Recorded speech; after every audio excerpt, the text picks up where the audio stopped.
the community board, and I'll get into the now start the recording and clear the meeting open and call for apologies. We're all here, so excellent. So now move on to the public forum. So Jennifer can bring the public for the forum and the rest of the meeting. First up, we have Rob Boston from the Whangamata Ratepayers Association.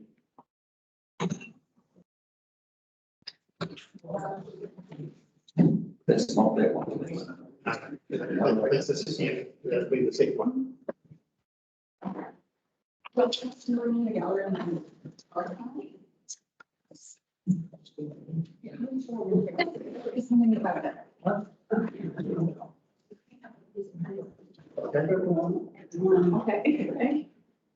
Well, welcome to the members of the public, and especially Rob Boston, who's our first speaker. Thank you very much. All yours, Rob. Thank you. Good morning.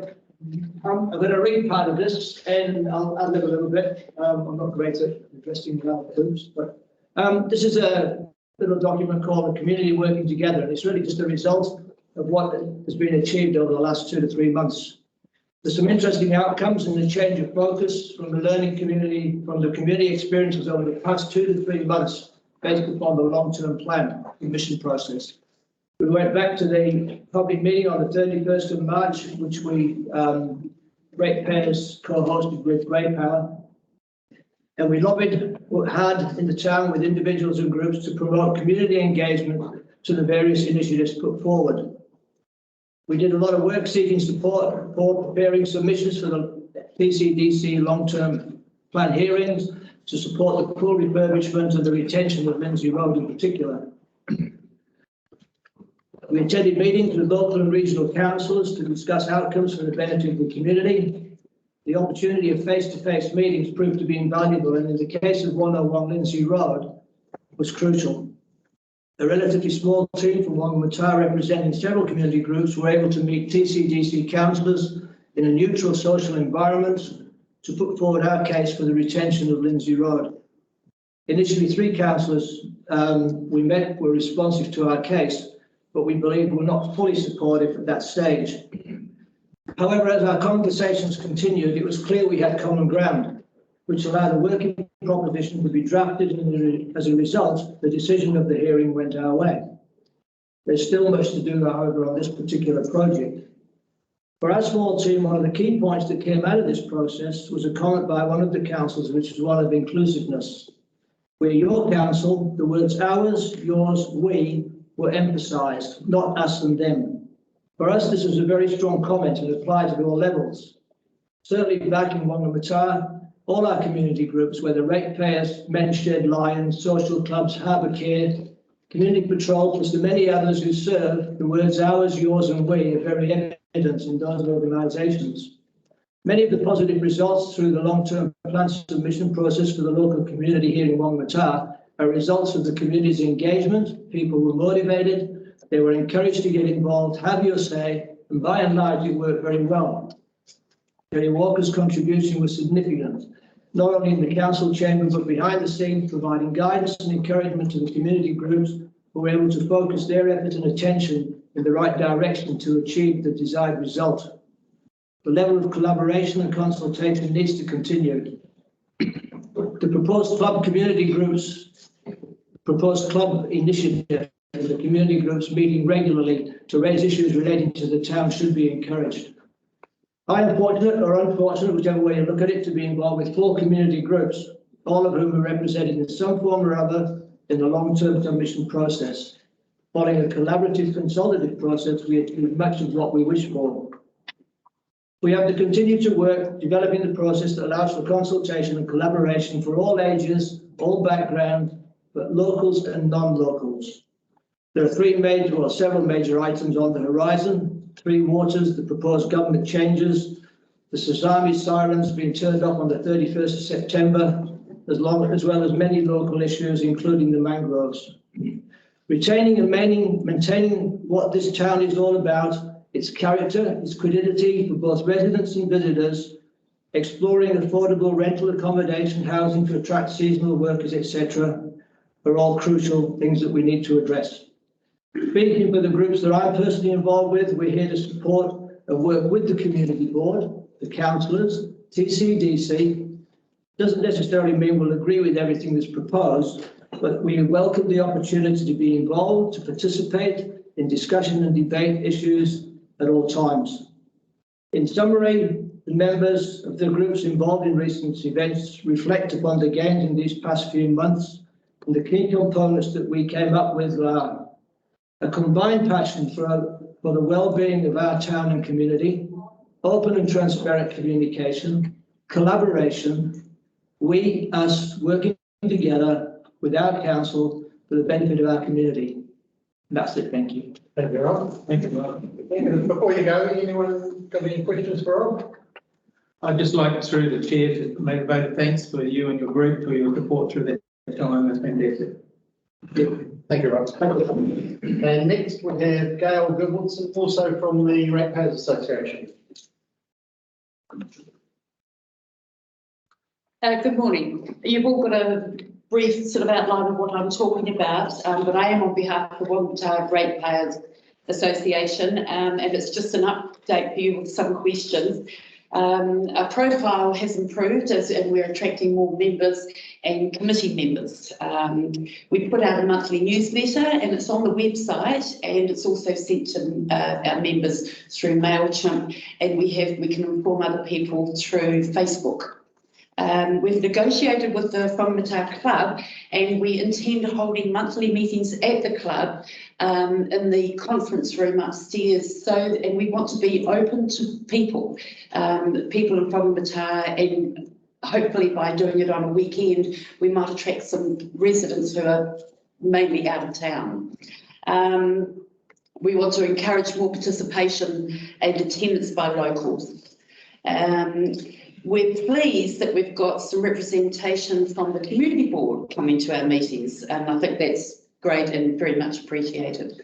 Ken, I think one of our previous things here, you mentioned the term residents in the Whangamata Ratepayers, and we're reviewing our constitution. Our name will probably stay the same, but we are now keen to involve residents as well as ratepayers.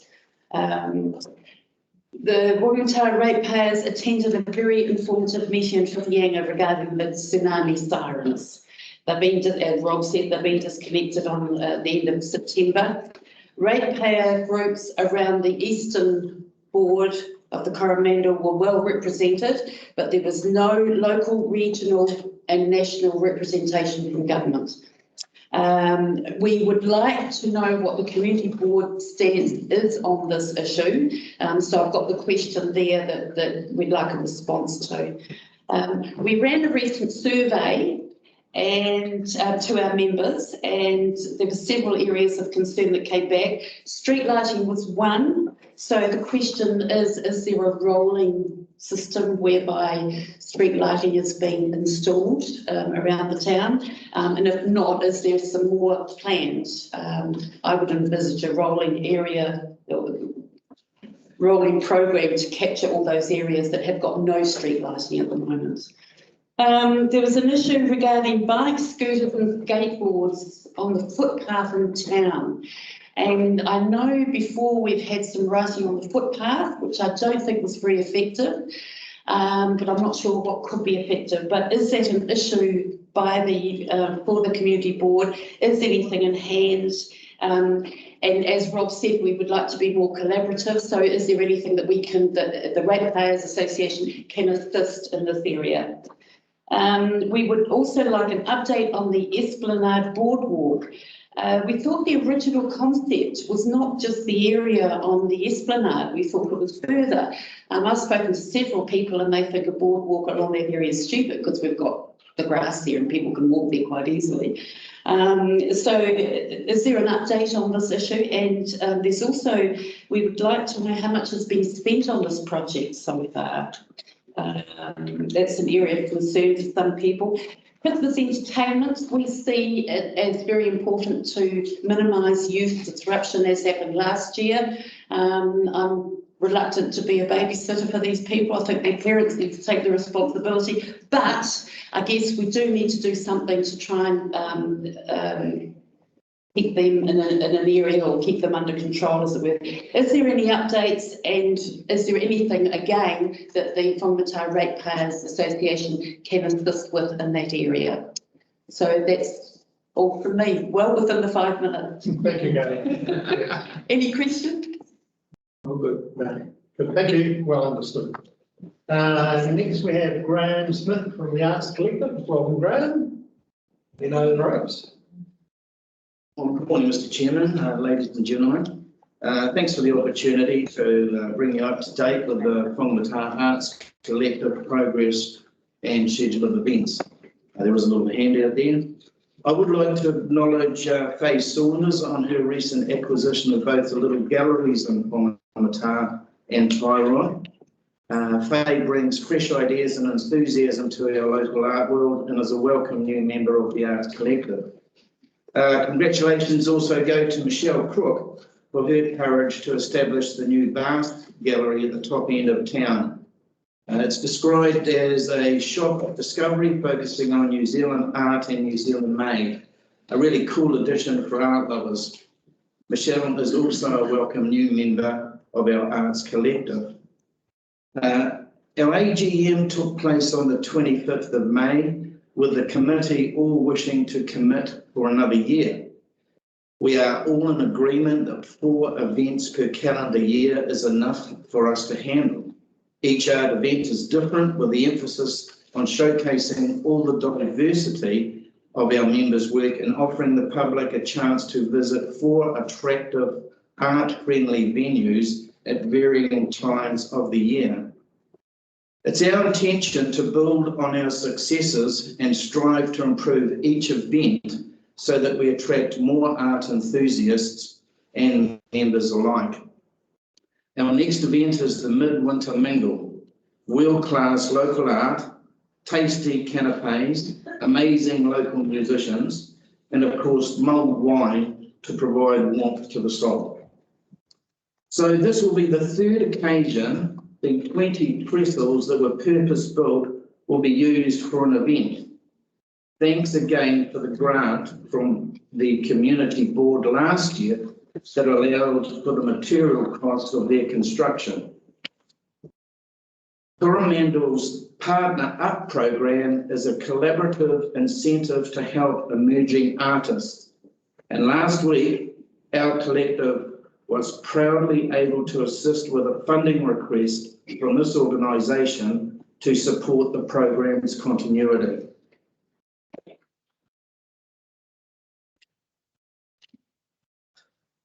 Art has a profound effect on people. It's of interest to note that the Stendhal syndrome is a psychosomatic condition where rapid heartbeat, fainting, confusion, and even hallucinations may occur when individuals become exposed to artworks of great beauty. You've got to keep an eye on that one. It is well documented that art is an integral part of a healthy community, and we really are trying our best to ensure our chamber of the heart is beating strongly. Art really does help you breathe with a different kind of happiness. We look forward to seeing you all at our next event. Thanks so much for your time. Thank you, Graham. Any questions? Yeah, Oh, sorry. Graham, I just want to say thank you for your donation to the Greater Coromandel Partner Up.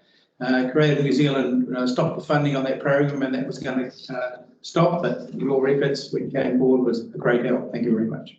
Thanks, Terry. Councillor Walker, we're asking questions, not making statements. Just following the nice thing with life together, we. And next we have Kathleen Wiley McManus. Welcome, Kathleen. Hello. I'm here, you probably know me, some of you, from the Whangamata Resource Recovery Trust. And we have a strategic plan for 21 through to 23. And our vision is to bring accessible waste reduction initiatives and information to the Whangamata community. And our mission is to develop a Whangamata resource recovery centre in collaboration with other established Coromandel centres. Other Coromandel centres are what a lot of people in the community are trying to establish at Lindsay Road. And so I'll give you those to pass around, and I'll just briefly go through our main points. Establish a centre in Whangamata. We've been given 2 different sites by TCDC. The first site turned out to be someone's access way. The second site is where the lions grow the Christmas trees and the daffodils. So we're still in process over that. The second one is build effective stakeholder relationships. So you can see there, the Thames Seagull Centre is one of them. And last Friday, I went to see Manus Pretorius with one of our swapper pottles, because he's very interested in spreading it through Thames as well. So from a small beginnings of Jane and Helen, it's turning into this big thing. And hopefully we can get it right throughout Coromandel. Promote education opportunities for the local community. I have a teacher background, so I'm prepared, if the school wants me, to prepare lessons around recycling. I'm happy to do that. Introduce community waste reduction initiatives. The first one there is e-waste drives, and we're planning to have it within the next couple of months, and we're going to collaborate with Thames Seagull Patch to do it. And we're sort of, in the background, we're talking about using the Lindsay Road to hold the stuff until a truck comes to pick it up. And it will generate a small amount of income for us as well. And the other one is secure funding, which enables the trust to achieve our mission. We want to grow from a volunteer-driven service to becoming a sustainable local employer. Thank you. Any questions? If not, thank you very much, Catherine. Thank you. And next we have Helen McCaig. Welcome, Helen. Thank you. I just wanted to give you a heads up. For the Grips at the Beach Festival, this year we didn't have it due to COVID pressures, and we'd actually had it last year just before lockdown, so we got in there, squeaked in there. We're planning the next one in February 2022. It'll be our 12th festival, and we're buying the Beach Road Reserve and Island View Reserve. Good locations for our festival. We have support, and we support local community groups, which is Men Sheds and Scouts and a variety of community groups. And so it's really just to let you know that we will be back February next year. Hopefully, nothing happens. It's lucky we had actually not done the one this year because there was a lockdown in Auckland that very weekend, it turned out. That would have been on. So we had a wee rest, but we're back for the 12th, and we look forward to. We have an application in with the concession for the reserves in question, and we'll be putting it out there. So, and looking for community groups to assist with various sort of things that we do. So that's all. Just a quick question. In terms of the lockdown and people come from Auckland, how many of your participants come from the Auckland area? Do you know roughly? There's probably about 60%. Okay, that's. And then a large amount from Hamilton and Tauranga too. But we do also have people coming from right down to the bottom of South Island. But yes, Auckland is a major, through the car clubs especially. Auckland and its surroundings is the major source of attendees. Yeah. Okay, thank you very much. Thank you. Okay, so that's the public forum. So if someone would like to move those, moved by Kay, seconded by Hanson. All those in favour? Against, carried. Items not on the agenda, are there any items? Stop, no. And anyone have a conflict of interest? No. Okay, minutes for confirmation, item 5. Moved by Terry, seconded by Kay. And is there any discussion? No. Will come up again. Okay, I'll put those minutes. All those in favour? Against, carried. Moving on to discretionary funding request from Whangamata Harvey and Management, and we have a report there, and they're looking for 3,500 for pest control. Moved by. Sorry, you beat by Kay. Approved, yeah. So you're moving to approve rather than decline, yeah, to approve the request of 3,500. And any discussion? Actually, probably should be Dave, because I've just realised I'm the treasurer. Oh, well, shall we just go back to conflicts as a big item? We'll declare an item under. I'm sorry. Sorry, we'll go back. I had resigned twice. Yes. But. Okay, so we've had a conflict from Kay belatedly. In terms of. Keep it between jobs then. And do we need to move that? Okay. Right, okay, so now we will go back to the item at hand. It's been moved by Terry, we get 3,500 for pest control, seconded by Dave. There's a Kay has removed herself from the debate, and any discussion? Yeah, I'd just like through the chair to mention the fact that this pest control that they're doing is fantastic. They're recording all the kills and whether the strap the foot. They've got GPS location across the whole estuaries and across even TCTC land. They've got a crew who put them on there, so they're doing a fantastic job maintaining or controlling pests in their town. So I really support this. Do we know if the success is going up or?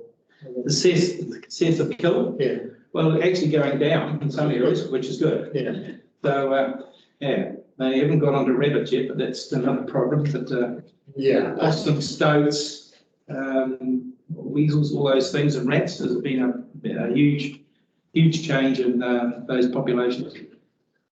Okay, I'll put the resolution. All those in favour? Aye. Against, carried. Now we move to discretionary funding request from the Rugby Sports Club. And we have requests for funding for CCTV system to provide security down at the sports fields, and also assistance with a heat pump to replace their current open firebox, which has been to be dangerous. So the total requests are more than the funds available. I'd like to move that we support them to the tune of the full amount for the heat pump, sorry, for the CCTV, and that for the heat pump we pay 4,337. Which I think is the balance of the discretionary fund. So seconded by Gary. Any discussion? Not, I'll put that. All those in favour? Aye. Against, carried. Now, the Mata Festival have requested that their, and we've also got Harbour Care, so Kay will declare an infant, presumably. Thank you, Kay. looking to carry forward their unspent grants, which have been impacted by COVID, so they weren't able to do the work that they were looking to do, and want to carry forward the funding to next year. I'm happy to move that way. Moved by second by Dave. All those in favour? Aye. Against carried. You can come back in the room now, Kay. And moving now to the Tairua and Whangamata bus transport proposal. So we have a report here from Harvey. I'll open up for discussion first. I'd like to say that obviously it is very important that we do look at it, but it's concerning the prices that have been quoted in relation to the services. And I would like some further investigation done as to options to get definitely the principle of a transport system between here and Waihi and Thames is something that I think we need urgent. Yeah, I agree, Dave. We've got $10,000 in the long-term plan, which is due for adoption tomorrow, so presumably council approves that. That will give money for the coming year to do those investigations and come up with something. We don't have money in the budget this year to actually fund the service, so for the next 12 months it'll be to investigate what might be possible. I think in principle I personally support a bus service if it can be made affordable and meets the needs of those who want to use it. So I'd like to see that 10,000 used wisely this year to come up with something which is going to be sustainable going forward. So, Terry. Yeah, through the chair, I'm very supportive of this. I think the opportunity is there for us to take on board the transportation offer through 50% funded through the through NZTA, driven by the regional council. I agree that both Pawanui and Tairua and us have to all be together on this to make it work. They've made an interest to look into it a bit further, and I think Guyan's going to do some work around that. And I think it's great that we've got a little bit of coin to just do some further investigations and consultation. And it's going to be a bit of media work on this, and hopefully we can get some feedback through the community to support it. So we'll see what happens. If I could perhaps suggest an amendment to the wording there to read the first consideration of the proposal at present.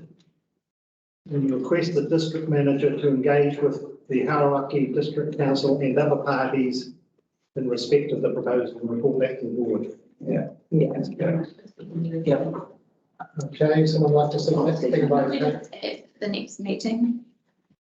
Put some time given that, depending on workloads and actually meeting up with Hereford District Council. I can't give a. But can we just include that we can update at the next meeting? Yeah, update. Oh, we An can have an update, an update. update. Yeah, I think the total work will take longer than one meeting would. I know that. We have an update at the next meeting, that's fine. Another year. So.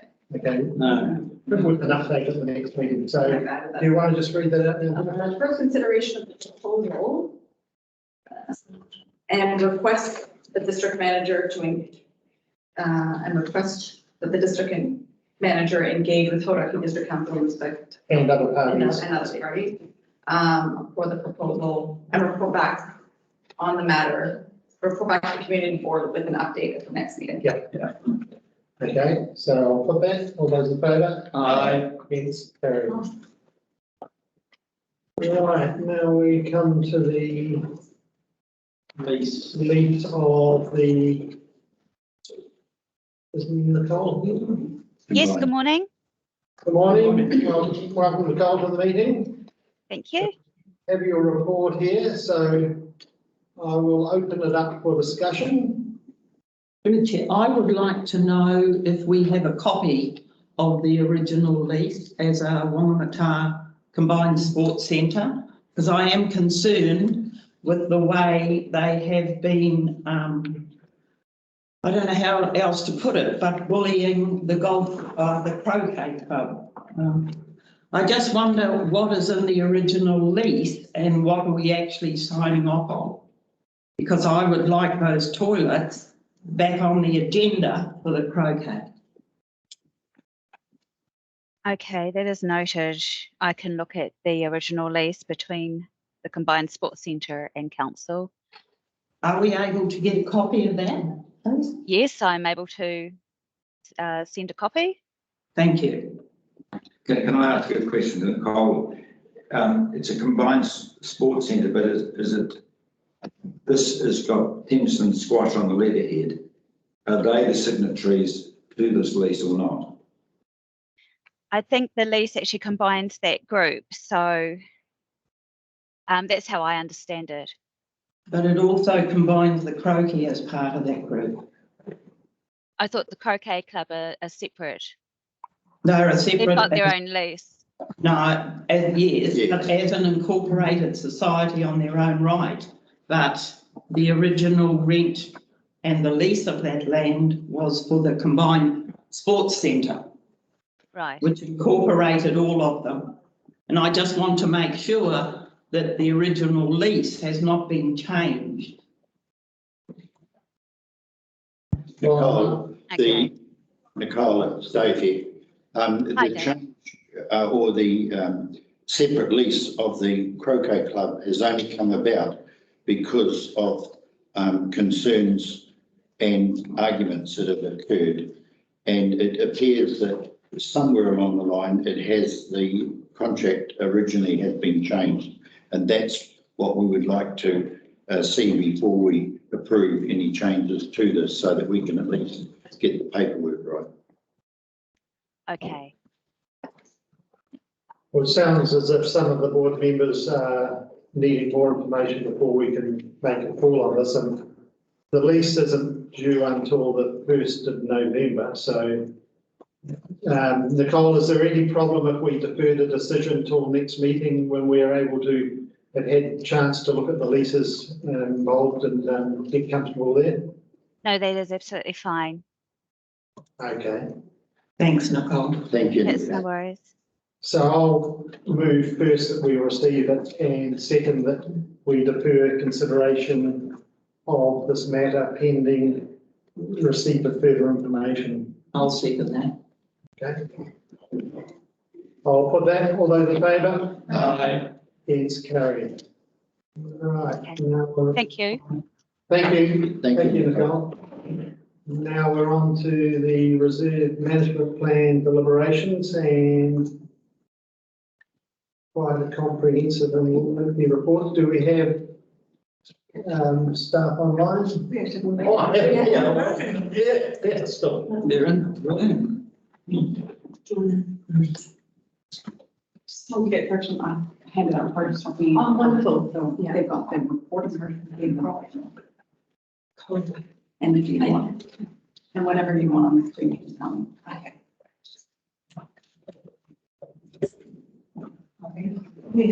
Thanks.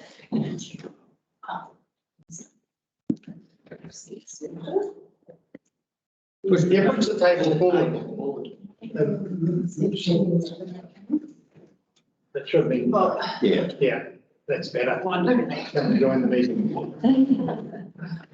Well, welcome Emma and Beck. We have your report and comprehensive reports, which took a while to go through. So, yeah. Yes. Before I open up discussion, have you got any opening comments you want to make?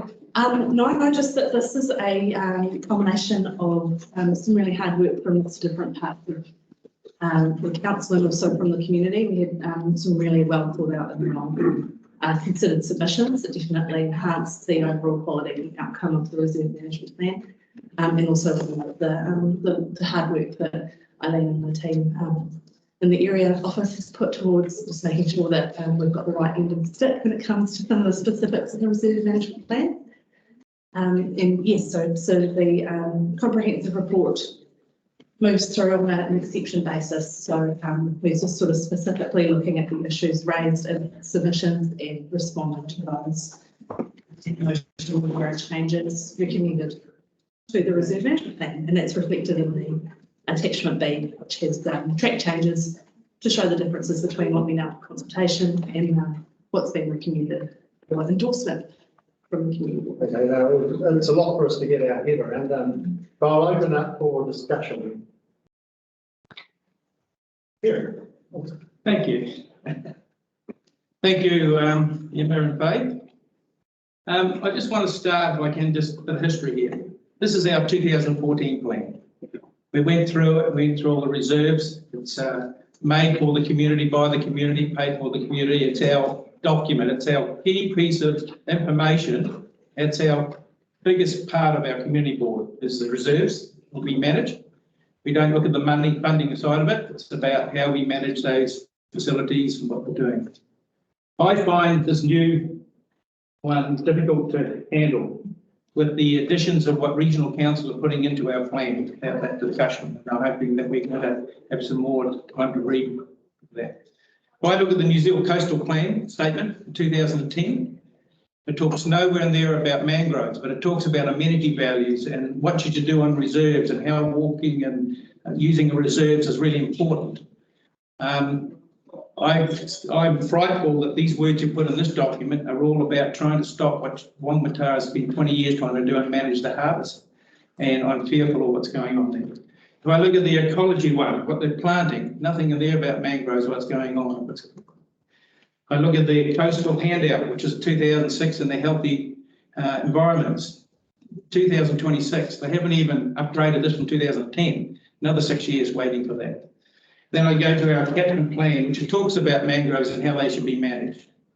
And then I worry about what's going to go on here in the future that says we won't be able to do anything around our harbours and estuaries because the biodiversity thing is covering too much of the area. So really concerned about how these words are going to arrive into this plan, which is our community's plan. And would like to either dig into it a bit deeper or, if we put those words in there, except for mangroves, we'd be interested to see what kind of feedback we'd get from regional council.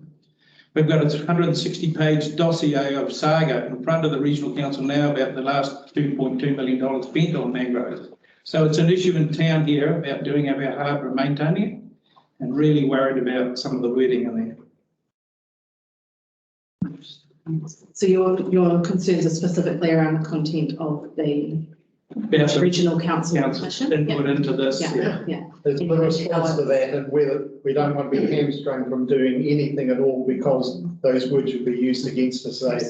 Because of the biodiversity, you can't actually touch that at all. Whereas, we recognise the importance of the biodiversity and protecting threatened species, but we don't want that to be used across the whole of the area to stop us doing anything. Because someone saw us skink once while we were using it. I mean, with the regional council, we've been watching for 27 years and trying to get some sort of management system for our harbour. It's not getting any better, and we're still hamstrung. So we don't want it in this plan. I think what we're trying to say is we're balancing amenity values with environmental values. Absolutely. We are a coastal town, we are people, we enjoy our reserves, we want to spend time on there in the harbour and enjoying it. So we don't want to we're not treating it like it's just a green space in the middle of nowhere where no one goes. This is where people interact, and we want to have that ability to interact and look after our environment, make sure we can walk around and enjoy it, and the health and management of the harbour is part of it. Absolutely. So if I just use the some actual wording in the document itself as an example to speak to, so I can just make sure that I understand what you're what you're saying. Yeah. If we could look at point 2 in the comprehensive report, which is on page 41 of the agenda. Moana Point Reserve, this is an example of reserve that council regional council had identified as something that they wanted us to pay closer attention to. The corresponding reserve management plan with the tracked changes is on page 72 of the agenda, or page 20 of the reserve management plan.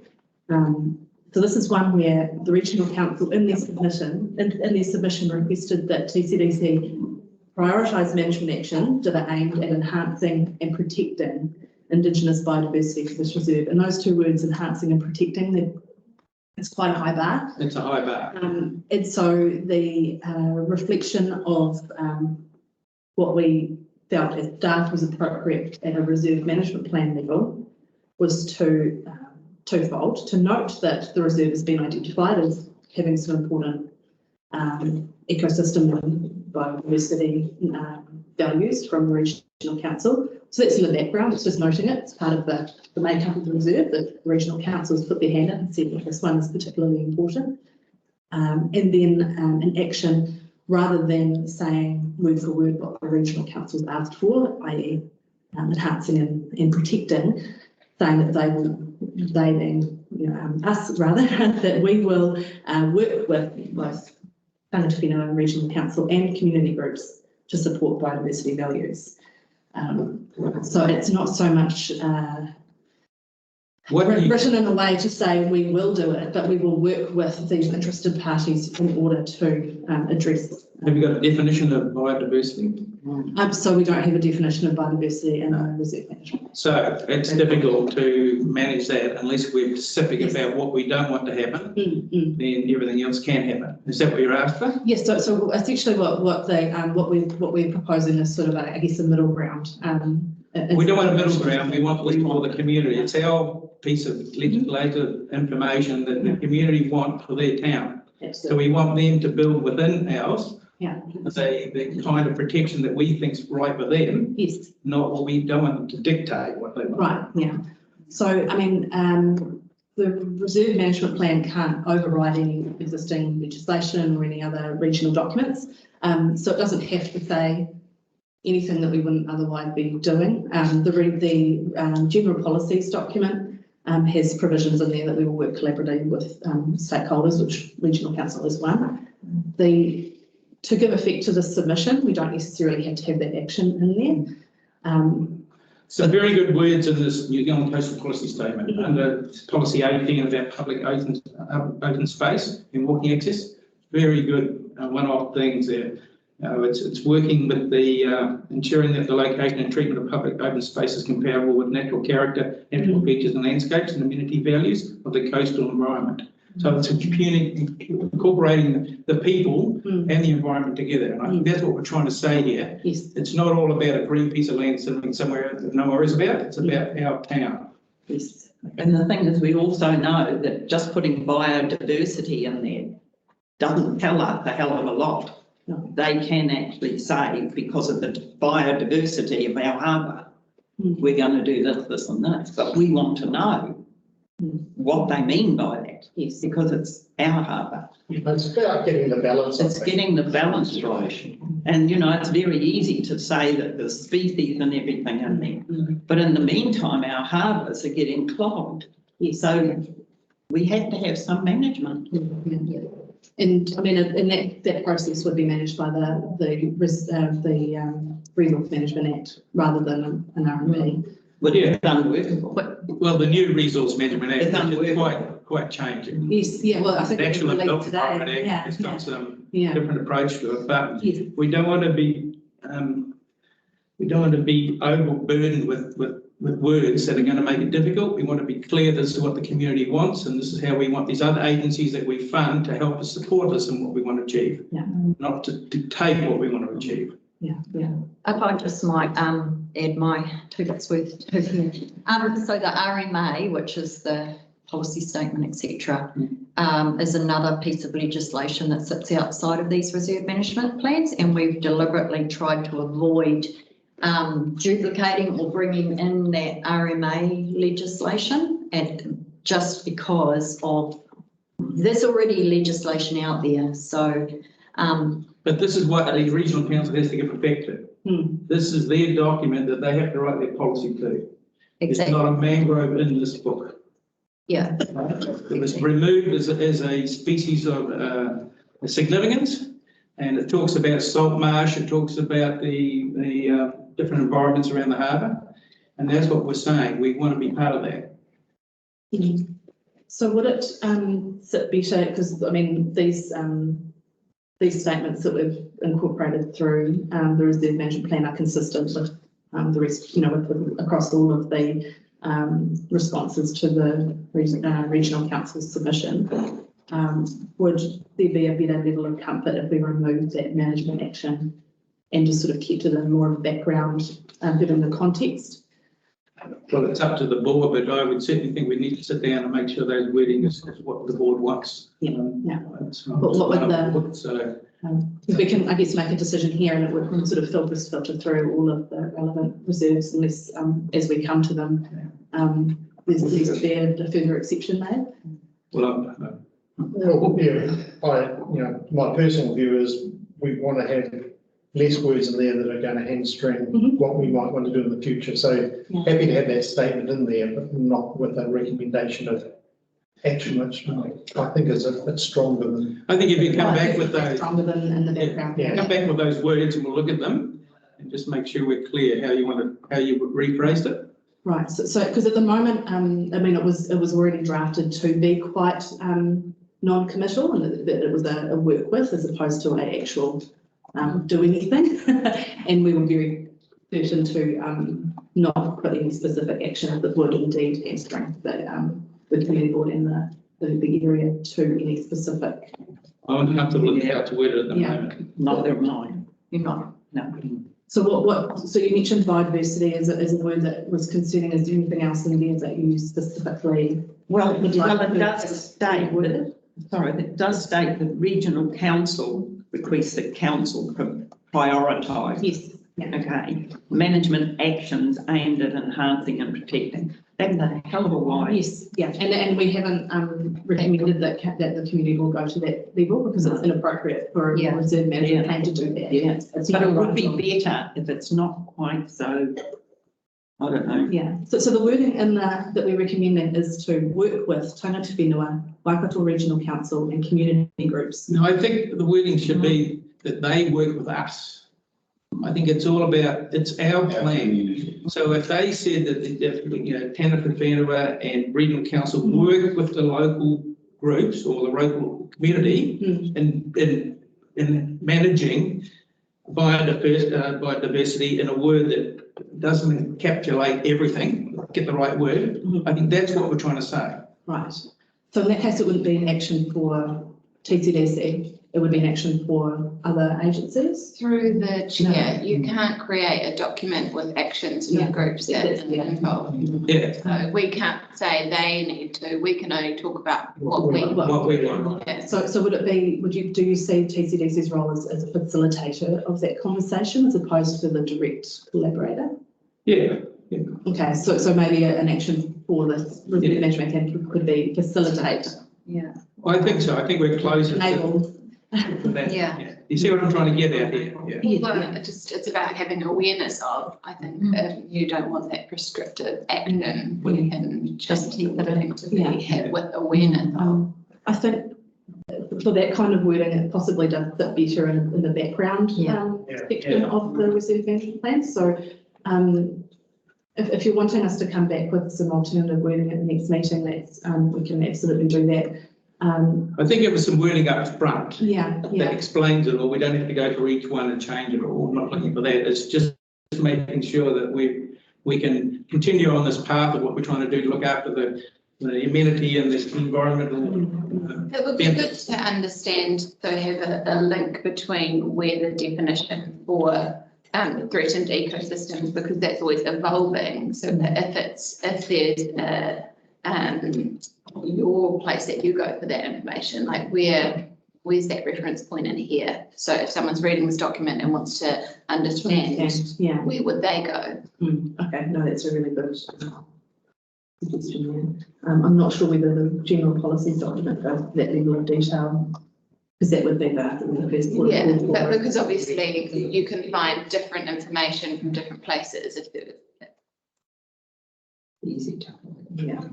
I could perhaps just, when you finish your writing. Thank you.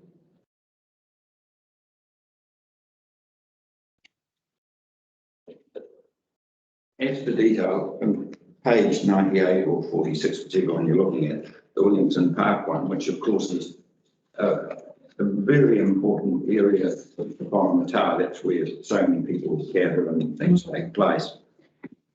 Just looking at, you refer there, several improvements were made in 2016. These included removal of some of the large overgrown pine trees and replacement with better suited native trees, the installation of lighting and shade structures, reconfiguration of internal parking area and beach access enhancements. Are you aware we ran out of money, we didn't finish doing what was proposed in that plan? So the comment in the background just notes what was done as opposed to what was Well, no, but you talk of shades that stopped. And there were specific things that were in the plan which was agreed to by consultation. All I'm saying is ran out of money, didn't happen, and I keep raising the safety issue in the park with pedestrians trying to get there.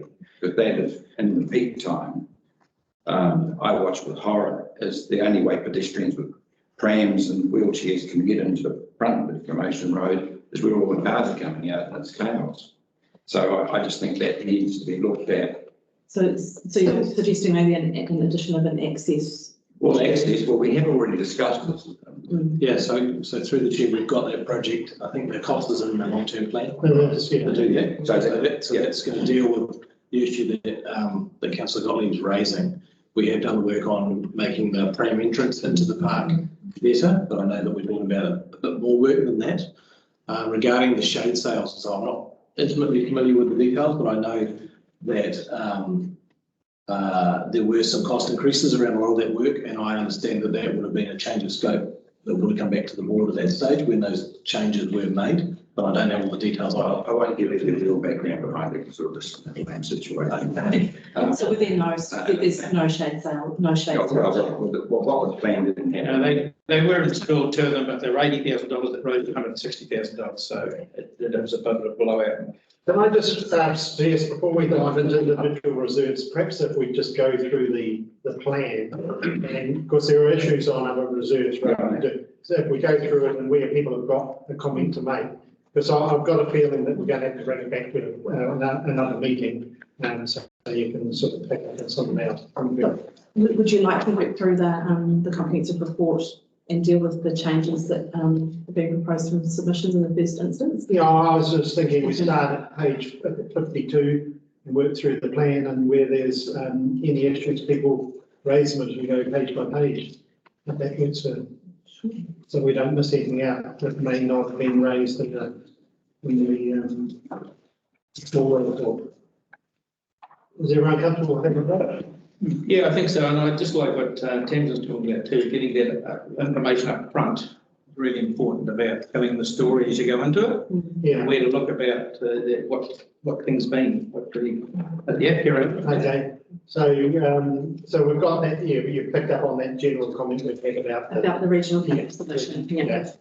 So if we go to talk about the relationships, we're on page 56 now. More background stuff. Someone stop me if they want to discuss the delegations and implementation. Yeah, well, we'll need to come back to it. So the first actual reserve we've got to talk about is just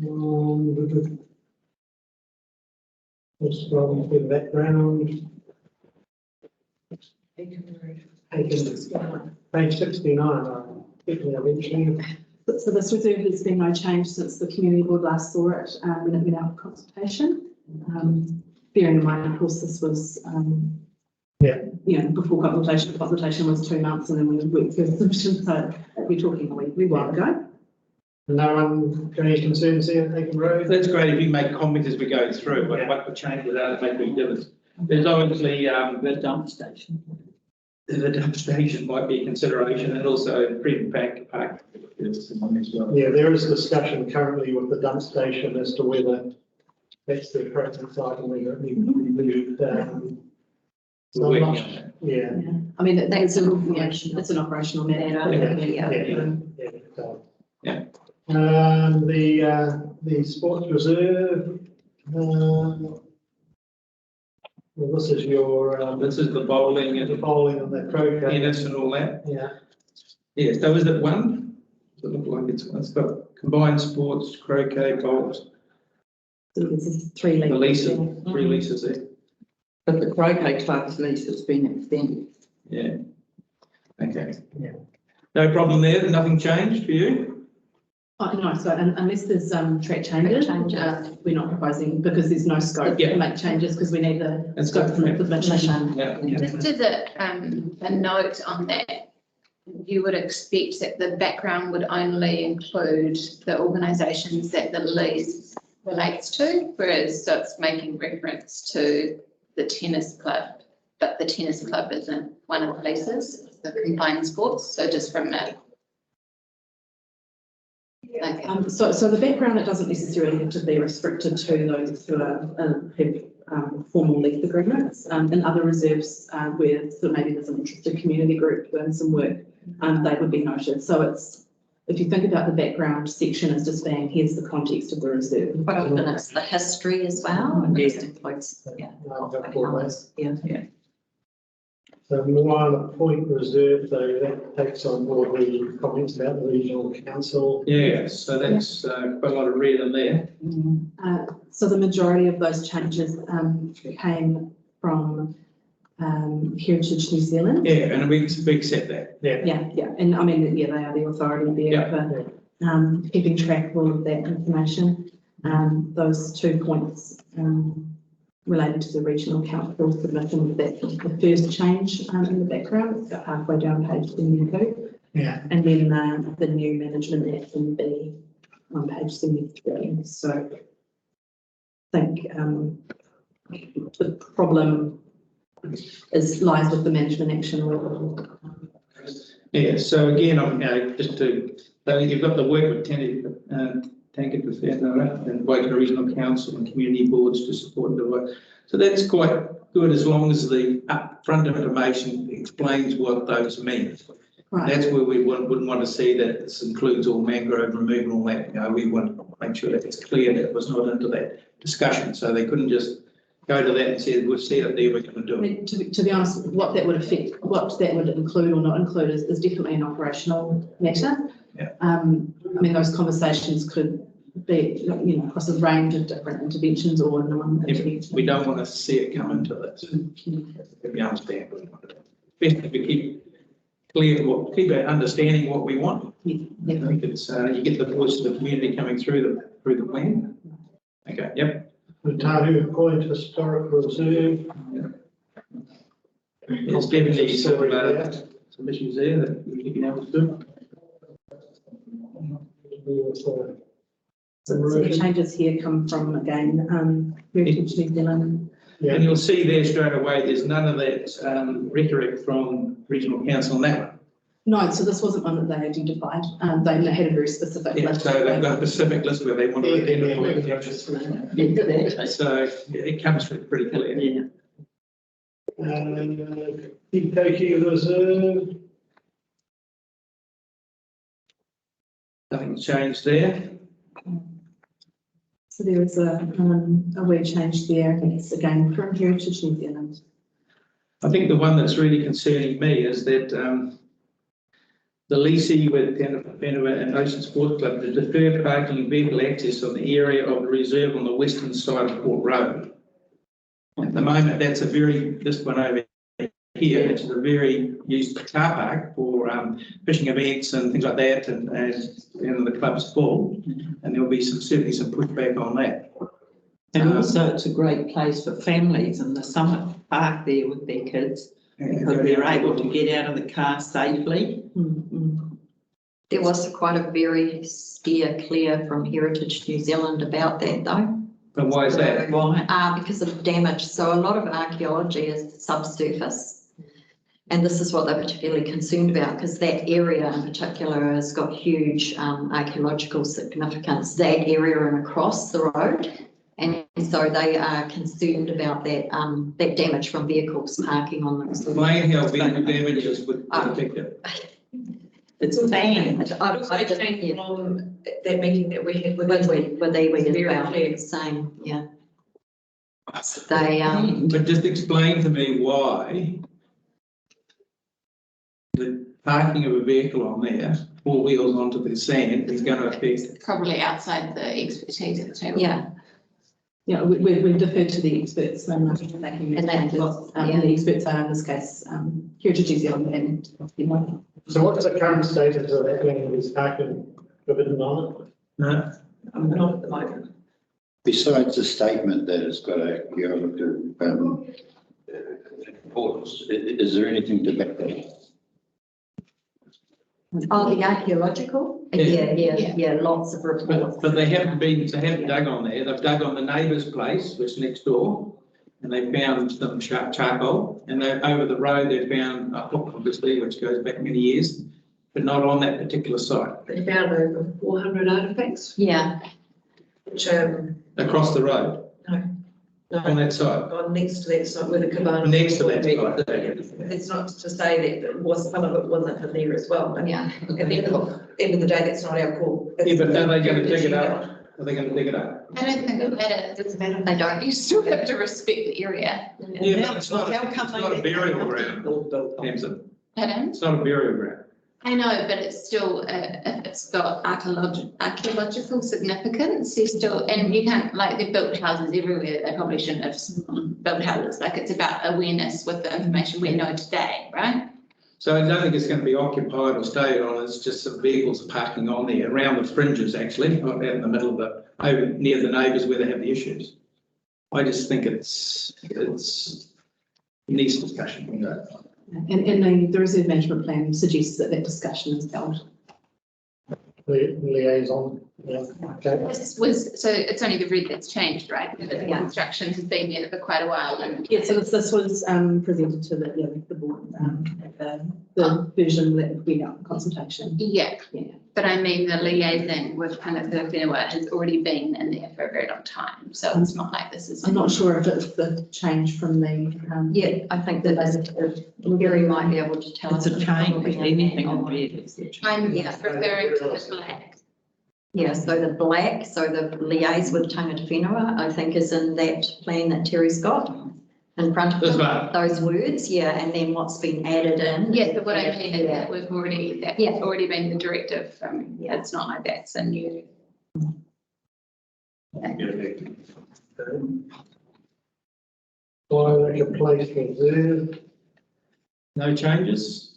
No submissions were. It's quite interesting, this one, that there's no, it's been planted out with a whole lot of kauri, a lot of kauri. Is that going to have some sort of protection over it, or it's got 500 kauri trees in there planted? So like these significant trees are noted in the district plan. Yeah, it's in there. Yeah, so if they were significant, Okay. it would be captured. Not got the neighbours mad, but anyway. But they aren't. No. But we do have, I believe, the appeal for the Pori dieback. Yeah. The district plan has just, I think it's been settled. Well, there's been a decision, so they're working through that. Okay. That's another layer of legislation, and there'll be definitely some rules in there. So they took out the fact that you have to have a 3.5 radius around a kauri tree in an urban area now. That used to be everywhere. So has that been resolved in government? Because that was one of the things they said it was everywhere, but then they said no, it's not going to work in towns. It's going to be. They've got some exceptions, but there still are some quite tough restrictions. Yeah. I'm guessing with it. Close. So this is one that in the version that we have consultation, there was a change that we consider the public value and benefit of the reserve with a view for potential future disposal, and 2 submissions were received which expressed some very specific opposition to that proposal, and so rather than making a recommendation as staff, we wanted to put that back on the community board as to whether you would like to continue with including that as an action or removing it. Couple of questions there. If it was disposed, what would happen to the funds? So it would go to council. Okay. I'll look at myself. I told you, that's a question that we've asked them a number of times. No, we're not going to sell it. Yeah, I don't see any. What would it be used for if it was sold? So it's Subdivision. but that would be part of the process of investigating the use of it. Yeah. I mean, it could be used for grazing, like it is now. It's the person doing the grazing for their own land. Happy for it to graze. But look how steep Tipamahili was when Ned bought. So there's no desire by the board to sell it? No. No. So Jim, that's one that will If be. we get the money, we'll Take it sell out. So that will be removed, Yeah. and will be noticed and track change, Thank you. to the vision that goes to council for adoption. Fire station? the cows. Anything happening there? Nothing different there. It's up for renewal. Terry Watt. Terry Watt's got some concerns about there, obviously. Again, they've identified, if you look at Harry Watt Drive, the only thing in there of biodiversity is the mangroves along the edge of the marina, but, all right, we'll take it that, have some discussion about that. So again, this is one that, the two statements have been. Yes. But we come up with something that everybody agrees with, then we'll do it throughout for all of those. Yeah. Got that, yeah. So the only difference with this one, compared to the other reserves, is that it doesn't capture the entire system of all of those different parcels. That's why I've said some parts of the reserve. Yeah. Hetherington Road Reserve with the helicopter. Yeah. Thing. Just thinking about that. Potential sale. It's got a hard on there and that's about it, really. No problem there. Island View Reserve, just looking at that drawing there and looking at the green lines, they seem to go down to what possibly the marginal strip. And it's an issue I think was raised by somebody, but there's a lot of uncertainty as to the roles the various parties got, WRC, council play in terms of that marginal strip. And so people understand the roles, who's going to pay for what, if things get washed away, who's the responsible agency. Absolutely, and while the reserve management plan doesn't sort of do that on a specific reserve management plan basis for each individual reserve, there are provisions in the general quality document which sort of encourages that, like, and where there's multiple landowners, so neighbouring, working with neighbouring properties, whether it's private citizens and with their homes, or whether it's Crown land.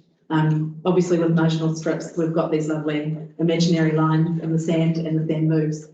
So yes, we're going to have those kinds of. But are we able to have some sort of conversation or statement within the plan to explain to the community where the responsibilities lie?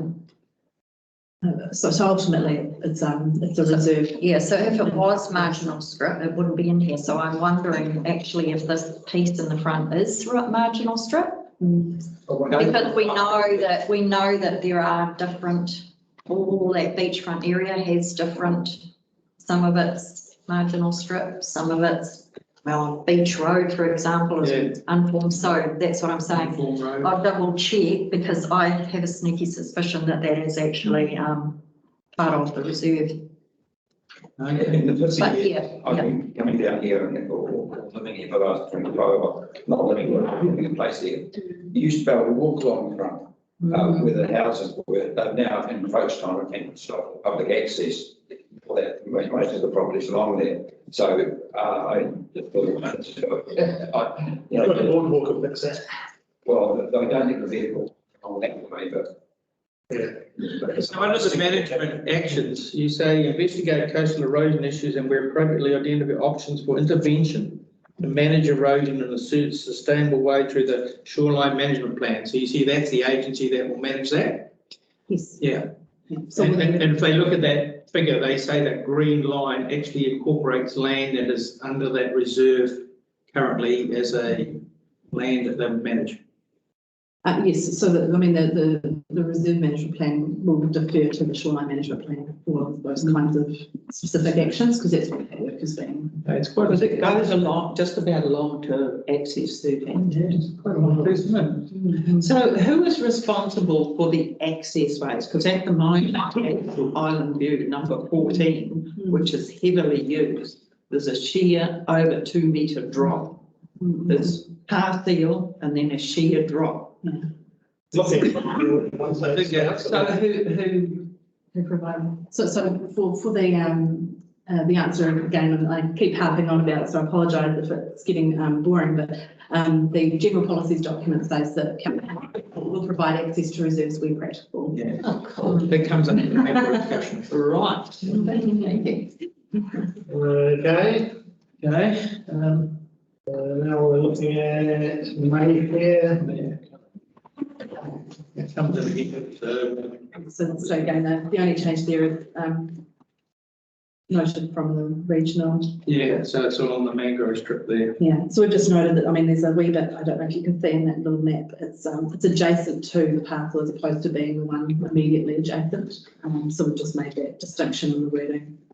I see that WRC oversee volunteer-led pest and pest plant control, but if they actually fund it. Yeah. They're very good at overseeing. Yeah.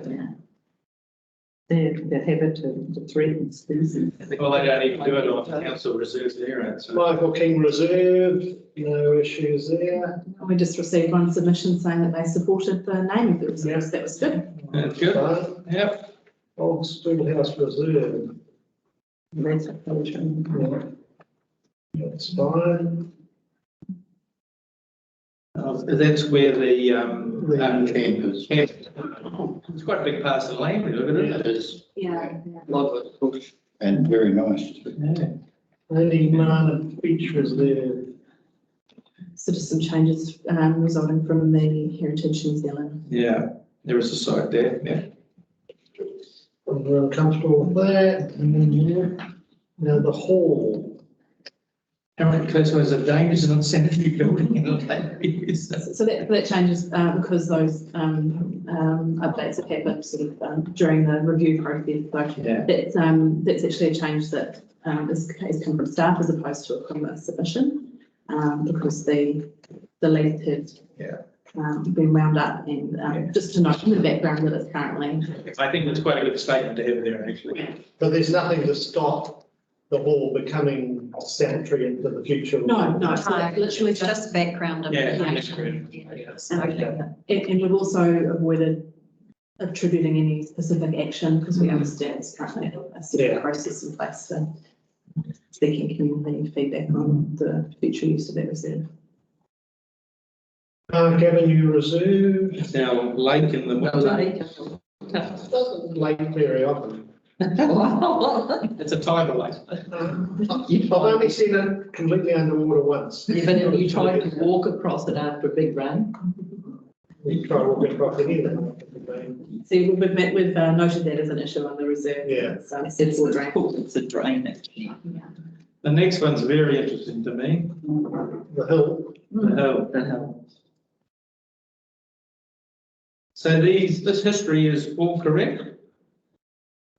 We believe so. No one wrote a submission to the contrary. Is it? Or we wonder where the dirt came from. Oh, where did it come from? It's a little knoll that suddenly appeared. Bruce might be able to give us some information. Bruce, did you take that dirt there? Not that I can remember. No. It's now covered in very tall trees. Yes. Oh, yeah. And I think it's always been there. Right. I go back and talk to the people in the 80s about subdivisions and things like that. A lot of stuff. People that built there 30 years ago, Well, it's a blinking good effort to dump hill to the top of that. To suddenly appear one day. Yeah. Well, yeah, they get it to the top. And the fact that they're saying there's terraces there. I think you're wrong with there anyway. We'll move on. We'll talk to the people who did the Tahu extra Maybe people added to the drive. slide. The one that Pete Johnson did up the top.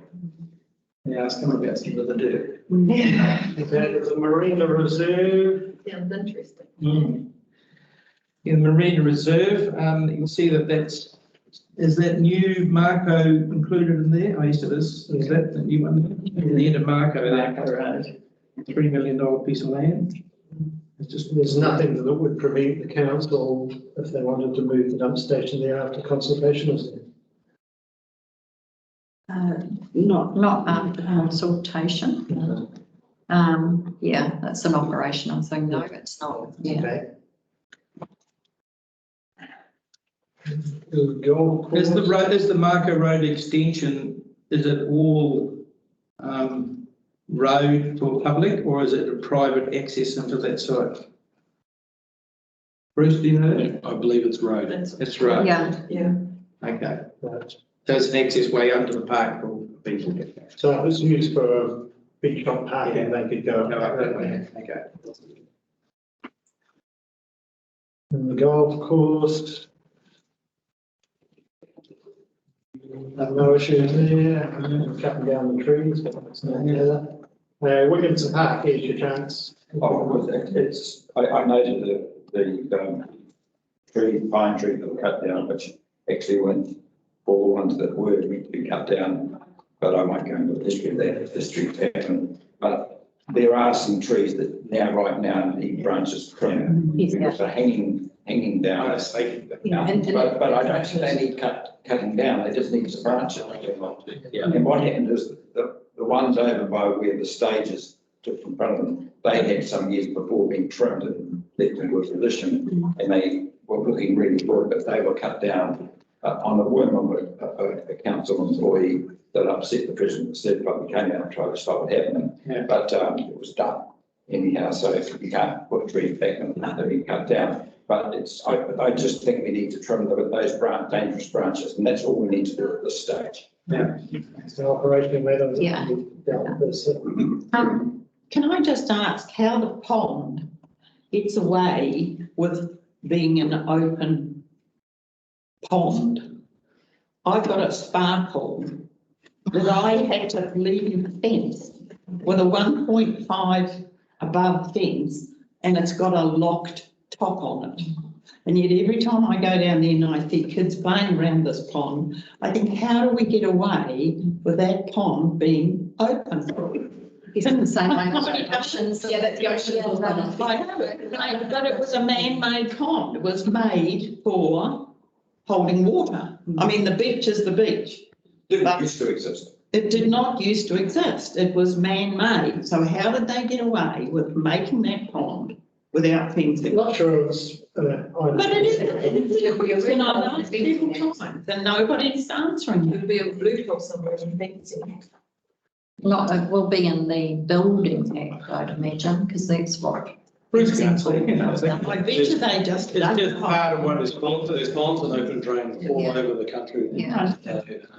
And that swimming pool fencing is specifically around swimming pools. It's only when the corals and. I don't mind the swimming pool, That's when the council. but a sparkle with a locked pond. I don't involved in I don't disagree. I remember they were ripping out our little swimming pool when that fencing act came in, because he didn't want to put a fence around it, so, and I was only a young fella at that stage. So I'm not disagreeing with what you're saying, but there's legislation and it's to deal with swimming pools, you know, like constructed swimming pools. Oh, I agree with swimming pools. They're big. But anyway, that's just another question. Mary, excuse me, can I just ask a question of you? So that when you said that there were several of the improvements, so that statement was not correct, are you saying that some of these things actually didn't happen at all? Yes. So which one? Accepted because they said they ran out of money. Okay, can you tell us which one? Or we can There were shades and very. Lighting. So none of the lighting or shade? Well, there was not, yeah. Lights were done. Footpaths, footpaths and other Things like that. The only things that really weren't done were the shade sails. So there's no shade structure? Yeah, there is shade structures down there. But Oh, not. but that's what we're Not what saying was today. originally in the But original. can I just ask a question, because Hmm. they've got these really quite nice barbecues that operate. I could never remember them in the plan. Because they cost us a fortune to clean, and it's free to operate. And the bit was very nice, but I just don't quite know how they popped in, so. I think they were part of the redevelopment. When we looked at shade sails and the barbecues, it was part of that deal, and there were going to be some more planting of trees subtly around when they took out, but they didn't quite happen. But there was some footpaths that had to be done as well, which were left out, I think. There was a little bit of stuff. Okay, so we can leave that in because basically what that's saying was done in some form or another, just not in accordance with what. Okay, yeah, so it's just background information. It's just saying this has happened. It won't prevent us from doing the improvements that we're talking about. Yeah, okay. Thank you. Legal aid reserve. Yeah, I got an issue with this one. I think we need to discuss a little bit. It says the bush is one of the only few remaining examples of mature coastal forest in the Whangamata township. Well, it is a nice piece of trees up there, but it doesn't mean those trees can't be pruned or things like that. But that statement there says from regional council that they're going to have a foot in the door about this. So the foot will be there regardless of whether we include it in the reserve management plan. Right, but I wouldn't think that if people wanted to prune a tree, they have to go through some sort of resource consent with regional council. It's an operational matter. The parks team When you say will manage trees on reserves. We're talking about here. No, but if people look over it or around it and they want trees pruned, or Well, they can leave them alone. no, they can't. We work with people. Together we, remember the we? We improve our private view by cutting down. They can lift the aprons, they can do things. We need. Yeah. You've got to be considerate of people. Oh, yes, and no one will go and ring back at night either. Well, they will if you don't do it your way. Moving on. Pacific View Scenic Reserve. Yeah, this is another piece of land that's been offered up as part of, this is Keith Johnson's piece of land that's been offered up, which is quite steep and bushy. And the development underneath will happen someday, but there is some plans for access way or walkway through it. Yeah. So I think that's good if they continue that off the drive down through into main roads. So I mean, any development like that is, we wouldn't reflect that in the reserve management plan. Yeah. Okay. And with 222, how come the stormwater pond fee is not included? Sorry, At the 222 Street Reserve, I think there's a stormwater pond, but that's excluded, is it? The stormwater pond. Down the bottom. Yeah, down the bottom. Yeah, it's not part of the reserve. So who owns that? That's been vested in councillor's reserve. And it's been done by, obviously, the developer up there has given that land up in terms of credits to use to in terms of the development. And he wants to put a walkway from there right along back towards the Tahu Estuary, as part of it, down the bottom, but it only shows that reserve that cuts into that. It's quite steep down the side of the bank facing south out that side. But I think Tamsin's talking about the pond. Yeah, But that's not in the reserve. It's on the edge. I think what Terry is saying, it's been vested to councillor's reserve, and I imagine it's probably local purpose utility. Yeah. You don't have to include local purpose reserves in your reserve management plan. So that's why it's been, because they have a separate kind of function. Yeah. Function. You can, and we have in certain cases, but you don't have to. There's no. Right. Yeah. And I think there's some work to be done along that edge sometimes. So we'll see. By not us though, Sorry? by the developer. No, it's open to the council wants to take it on with others. I don't think they have to do anything like that. It's just available. But that's not even on any radar. No, it's not. It's very deep. Freedom Place Reserve. Isn't that where the Freedom Camping going to go and Renton Post? Stir up. They're driving down that hill, good luck to them. That's a pretty steep hill, right? Good luck. Yeah. We had some bollards to pick up there, but not for sale now. Whangamata History Reserve. It's regional. Yeah, again, it's been quite strongly mentioned. East and West. Same channel. Keep it. Anyway, very soon it'll all be land anyway with the mangroves. won't be able, building land. you won't be able to get a kayak down there. So. Animana, yeah, this is up the valley. We've got given some really great pieces of land over there. Gotta get the good stuff. Oh, yeah. They're all non-usable. Lakes. Yeah, like, that's quite a, great. That's a nice piece of land, nice walkway. Yes, nice. Lake. There are issues with the Petawai one with the parking at Kotuku. Where are The you? river is a- Yeah, the Australian River, so there were submissions, to that. So if we, possibly with the, community board just reviewing the summary of those submissions, because they aren't quite comprehensive. They're opposite to each other too, aren't they? Yeah, yes. So one submitter essentially supported some additional parking and one opposed additional parking. Okay. So we've identified it as an issue. An issue.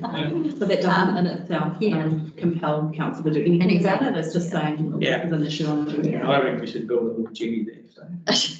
That'll be good. It'll get washed over. Okay, so the issues there, that sometime in the future, may or may not be addressed. Yeah. So the recommendation there is to refer those submission points to, relevant business that would Lucky Eileen would get to hear about that. So if any operational decisions were made, that context would be there. I know at this time of year it's fine, but down in the summertime, there's cars parked all over the place. Taking North Reserve. Yeah, this has got some pretty serious, I'm just going to this, that it's on the floodplain now, recognised by regional council. But there are some limbs land in there that council, I think, takes over responsibility for, coming off the highway. And you've just, what you said in here about what you want to do about it. Investigate options of opportunities for improving access. So that access is where?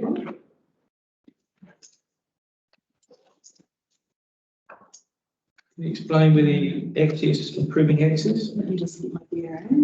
It's saying improving access to lot 1, lot 51, lot 50. Which are those, what you'll see on the plan, these ones? Top left. Oh, the top one. Yeah. I see lot How are they 4 gonna- doesn't quite join up with them. What happens between the end of lot 4 and lot 51? Yeah, That's this. Green. That's a really good question. yeah. So who owns that? Lot 4, No, the The land in between. but it's most likely private landowners, I'd say, or it could be road. Yeah. So there will be a linkage there, it's not. How are you going to improve access way? How are you going to improve it? You start saying it's just. We're just gonna, we investigate. Investigate, It might yeah. be that you investigate and you can't improve it, so. All right. Maybe that's the pedestrian link. Well, it says lot 4 is for pedestrian. Yeah. But it's for maintenance purposes, which is really the reason why I think at the moment it just gets grazed, and I don't think there's a formal grazing agreement with it, but it's just because our field reps can't get there with any kind of, to do anything down there anyway. So. Right. There is some regional council responsible about those drainage ways out into the CMA, the harbour area, clearing those, keeping them open, and also erosion along that harbour area there. There's quite a lot of discussion about trying to maintain that along there. Okay. Yeah. Taking South Reserve. I know that's like stuck with them, isn't it? This is again another floodplain area. No. This is around. This is, you can see the road in there. That's a link road. That's a paper road through there. That runs down to the harbour. And I think council's responsibility for mowing that piece. Yeah. And this is where Edwards is right on the corner that gets flooded out. It's pretty damn Trying to get a lot of coastal erosion or harbour erosion. What do they say here today? You did some more development. Would you suggest that in addition of that, an issue that is subject to flood inundation? Yeah, and really working with the council about keeping the river clear of obstructions and things like that. That's when it overflows across that bridge. So, interesting. St Patrick's Road. Patrick's Road. Improve pedestrian and cycle linkages. So there's a access road through there. Yeah, that's the one that comes out behind the shop. Okay. By the camping ground. Right. Gotcha. Yeah. No man's land.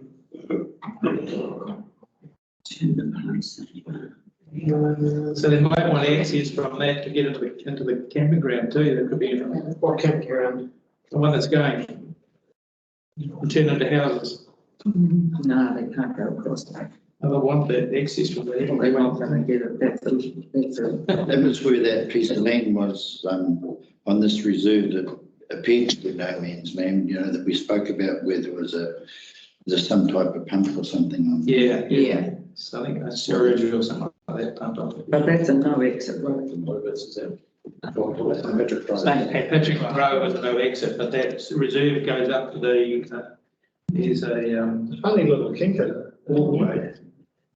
Yeah, well, how that works. That's a separate, are you talking about? Yeah, A separate parcel. Is it? So it's come probably to us at a different time through a different mechanism, but. And there's a Yeah, pedestrian, yeah. isn't there? There's a pedestrian walkway between that and the main.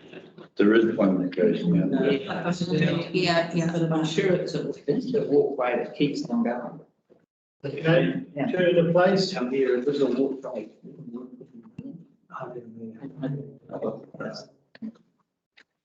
Tony Marno. That's deep. Yep. Whangamata Beach Reserve Central. Once again, that green line goes, looks like that well into the beach. Yeah. Below the high water mark. At the moment, it is. Unfortunately, when they survey, those lines stay there forever. So you know, like your road question, but that when it's been surveyed as a parcel of land, then that's what will show. Yeah. Okay. Well, it's in the high tide now, anyway. Go out to the beachfront property. Beach reserve, another little spots of it. Need a beach access. Well, some of them are strange, I don't know what we do with them. Yeah. Well, you just so you can walk down them, aren't they? I don't know. You know. Yeah, the one on Lulu. Yeah. Oh, one running. Yeah, but a bit above it. That one is like, that The one, beach. yeah, that one is like. I agree. Yeah. And I think This one here. Chair, I think we're just supposed to be looking at the red. I'm pretty sure we went through all of these before, didn't we, last year? No. 2014, I don't think. we- No, you went Oh, through yeah, them 16. before the document we now, We went- for public consultation, so, yeah. We're just about there, aren't we? Yeah. Hopefully. There's had quite a few submissions, mostly relating to concern about the boardwalk. So the reserve management plan as a rule doesn't include operational matters. Whether or not a boardwalk goes in is an operational decision made, taking into account the reserve management plan rather than being driven by it. So we're proposing that we remove that little table that has a proposed development there. None of the other reserve management plans have it. It doesn't stop council from continuing or doing anything else around that area. And just some submissions relating to pet plants and pet animals. Yeah. So can I just quickly go to the Reserve Act 3 main functions on page 120? You've got there 8 reserve classifications. Is the word passive and active still part of No. gone? That's a district plan. That's the passive and active is a district plan Word? term. Yes. So how do you term an active reserve? How do you? Under the district plan, active recreation active zone, which is where it comes in, is where you'd have like organised sports. That would fall under recreation reserves on this one. Is that right? But I mean, Recreation reserves could include both. They could include active recreation, active and recreation passive, but it's two different things. So active and passive is not a term. We might talk about recreationally passive activities, which is generally your walking, your picnicking, whereas your active is more sports, sports related, but it's not a reserve management plan term. So if we went to the scenic reserves, we could say there's walking areas through a scenic reserve, cycleways, something like that. Could you say rugby grounds? We wouldn't say that would fit. No, so these are from the Reserves Act. So these are the classifications under the Reserves Act, and they're quite broad, but they do have things that are specific to the classification. So under the classification, it will tell you the types of activities or the types of things that they would anticipate a reserve that has been classified as such would enable. So for example, if you scroll up from that page and just look at the Whangamata Beach Reserve South, and this is the same for every reserve, in that little green box, we've got category neighbourhood, which is our recreation. And then the reserve classification recreation, so that's what's being classified under the Act. Right. So to actually find the purpose, you'd go to the district plan to see whether it was active or passive.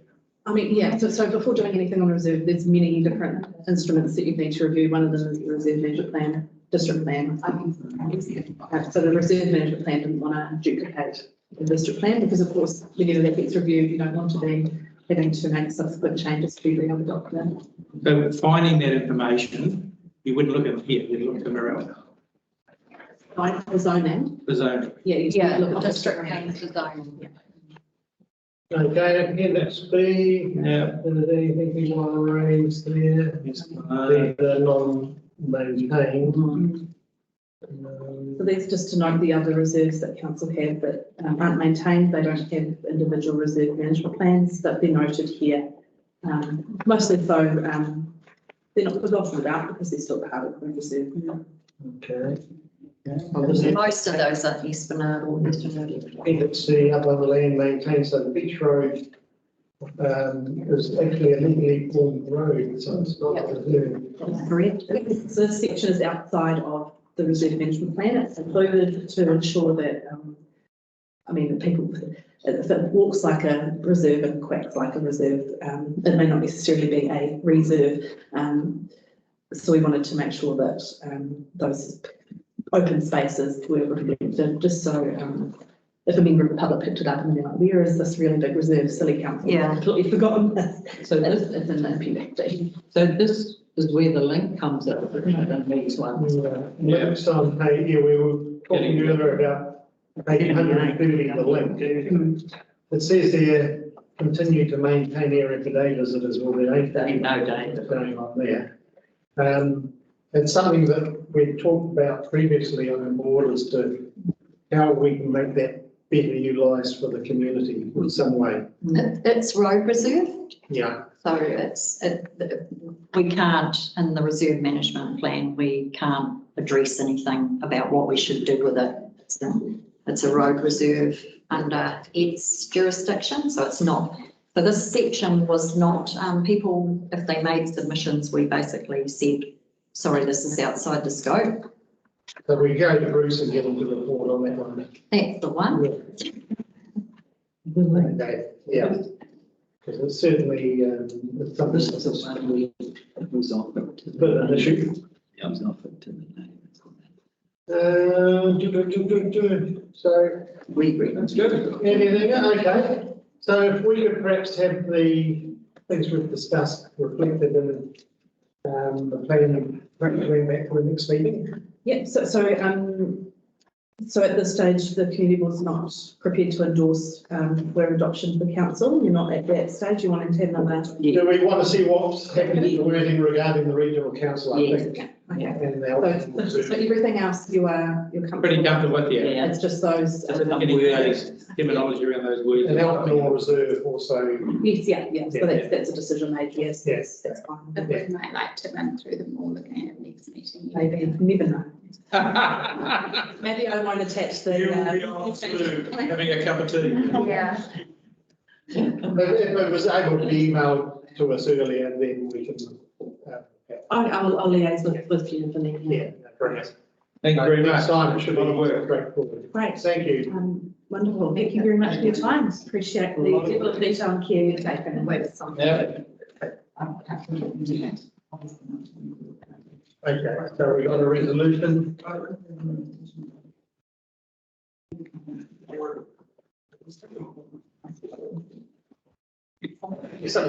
Yeah, no, the board is requesting further amendments to the plan. I'll come back to the next meeting for endorsement before going to council. Okay. Seconded by Terry, all those in favour? Aye. Thank you. Cheers. Okay, we're nearly there onto the work programme. And okay, so call for any issues people want to raise. Just while Bruce, is there anything back on doc about the board? No, so the time frame was, they said 2 months after the hearing, after the end of the hearing process, which was the end of May. So we're hoping to hear something, well, probably not till the end of July, actually. But what happened to the hearing? I don't know. I don't have the details on that. Sorry. Yeah, I don't know how that went. We did have staff there. There's the hearing. And I was there for some of it. Yeah. Yes, there's the hearing and then the decision. And so they basically said 2 months after the end of that, so end of July. So we're still kind of waiting. Yeah, I'm not sure why it takes 2 months. To wrap it all up. Yeah, it seemed like it was. I wouldn't like to comment. No, anyway. We're writing a decision. But so Bruce, There will be a decision. Ross's update, Yeah, it takes time. Yeah. sorry, said that we would be expecting a decision on the 20th of May. So I think he was saying that the hearing was the 20th of May. I don't know if we said there was a decision. If we did, that was an error. If we said we. It says there could be a decision provided then.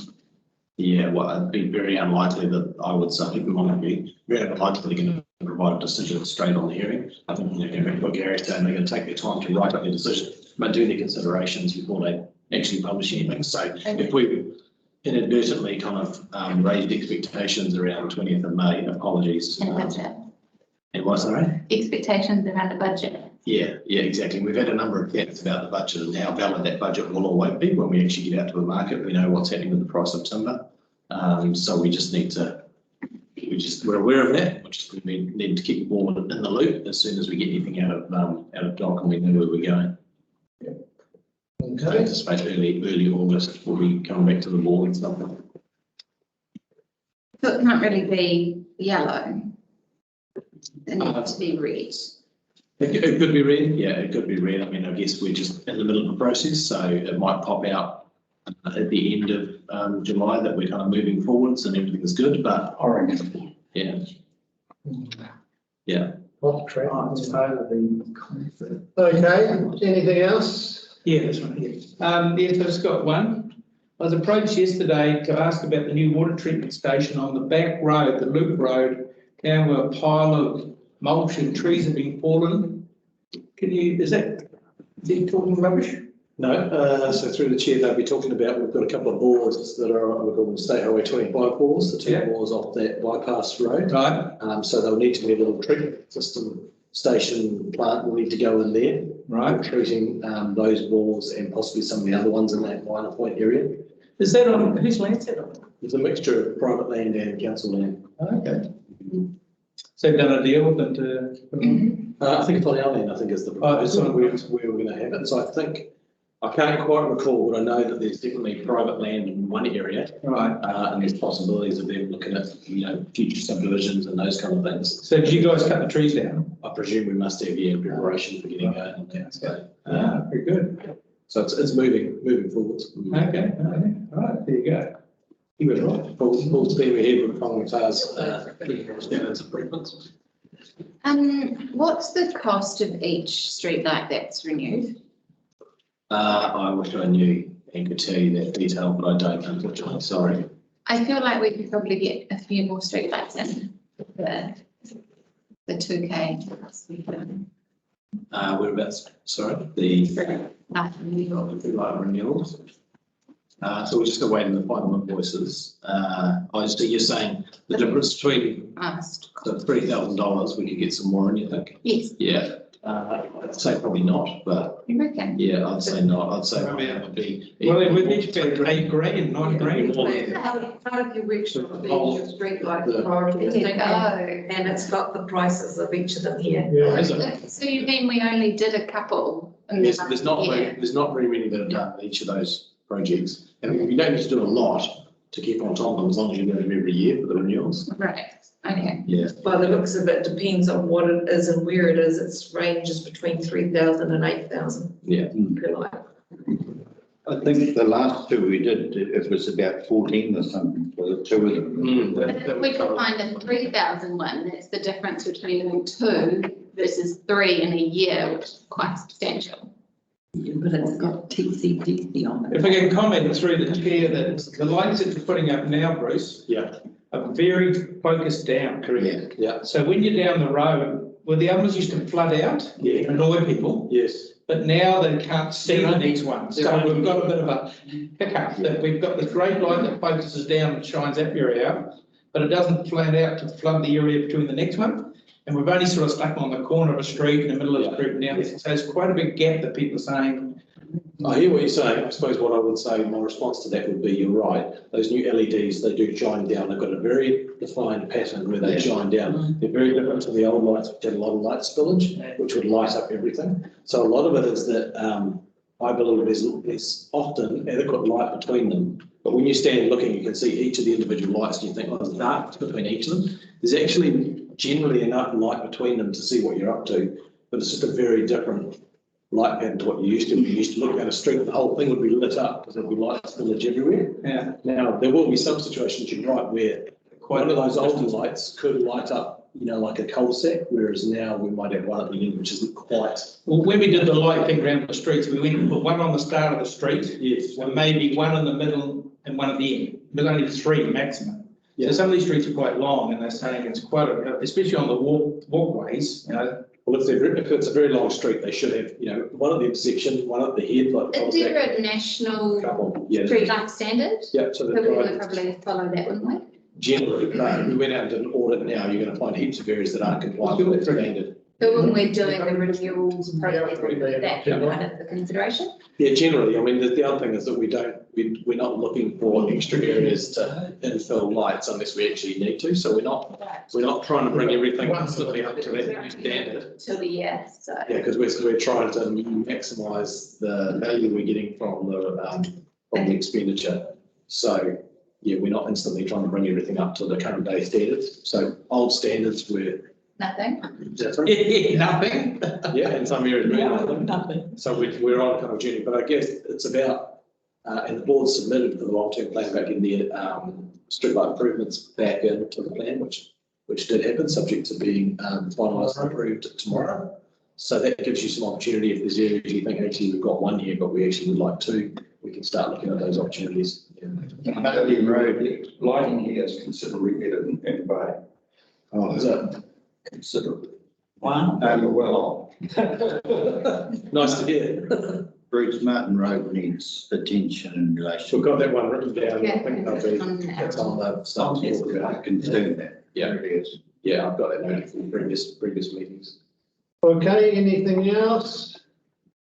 If not, I'll put the resolution. Someone like to speak, sorry. Excuse me, can I where it's got community grants and contract services and all that kind of stuff, should the information centre be in there?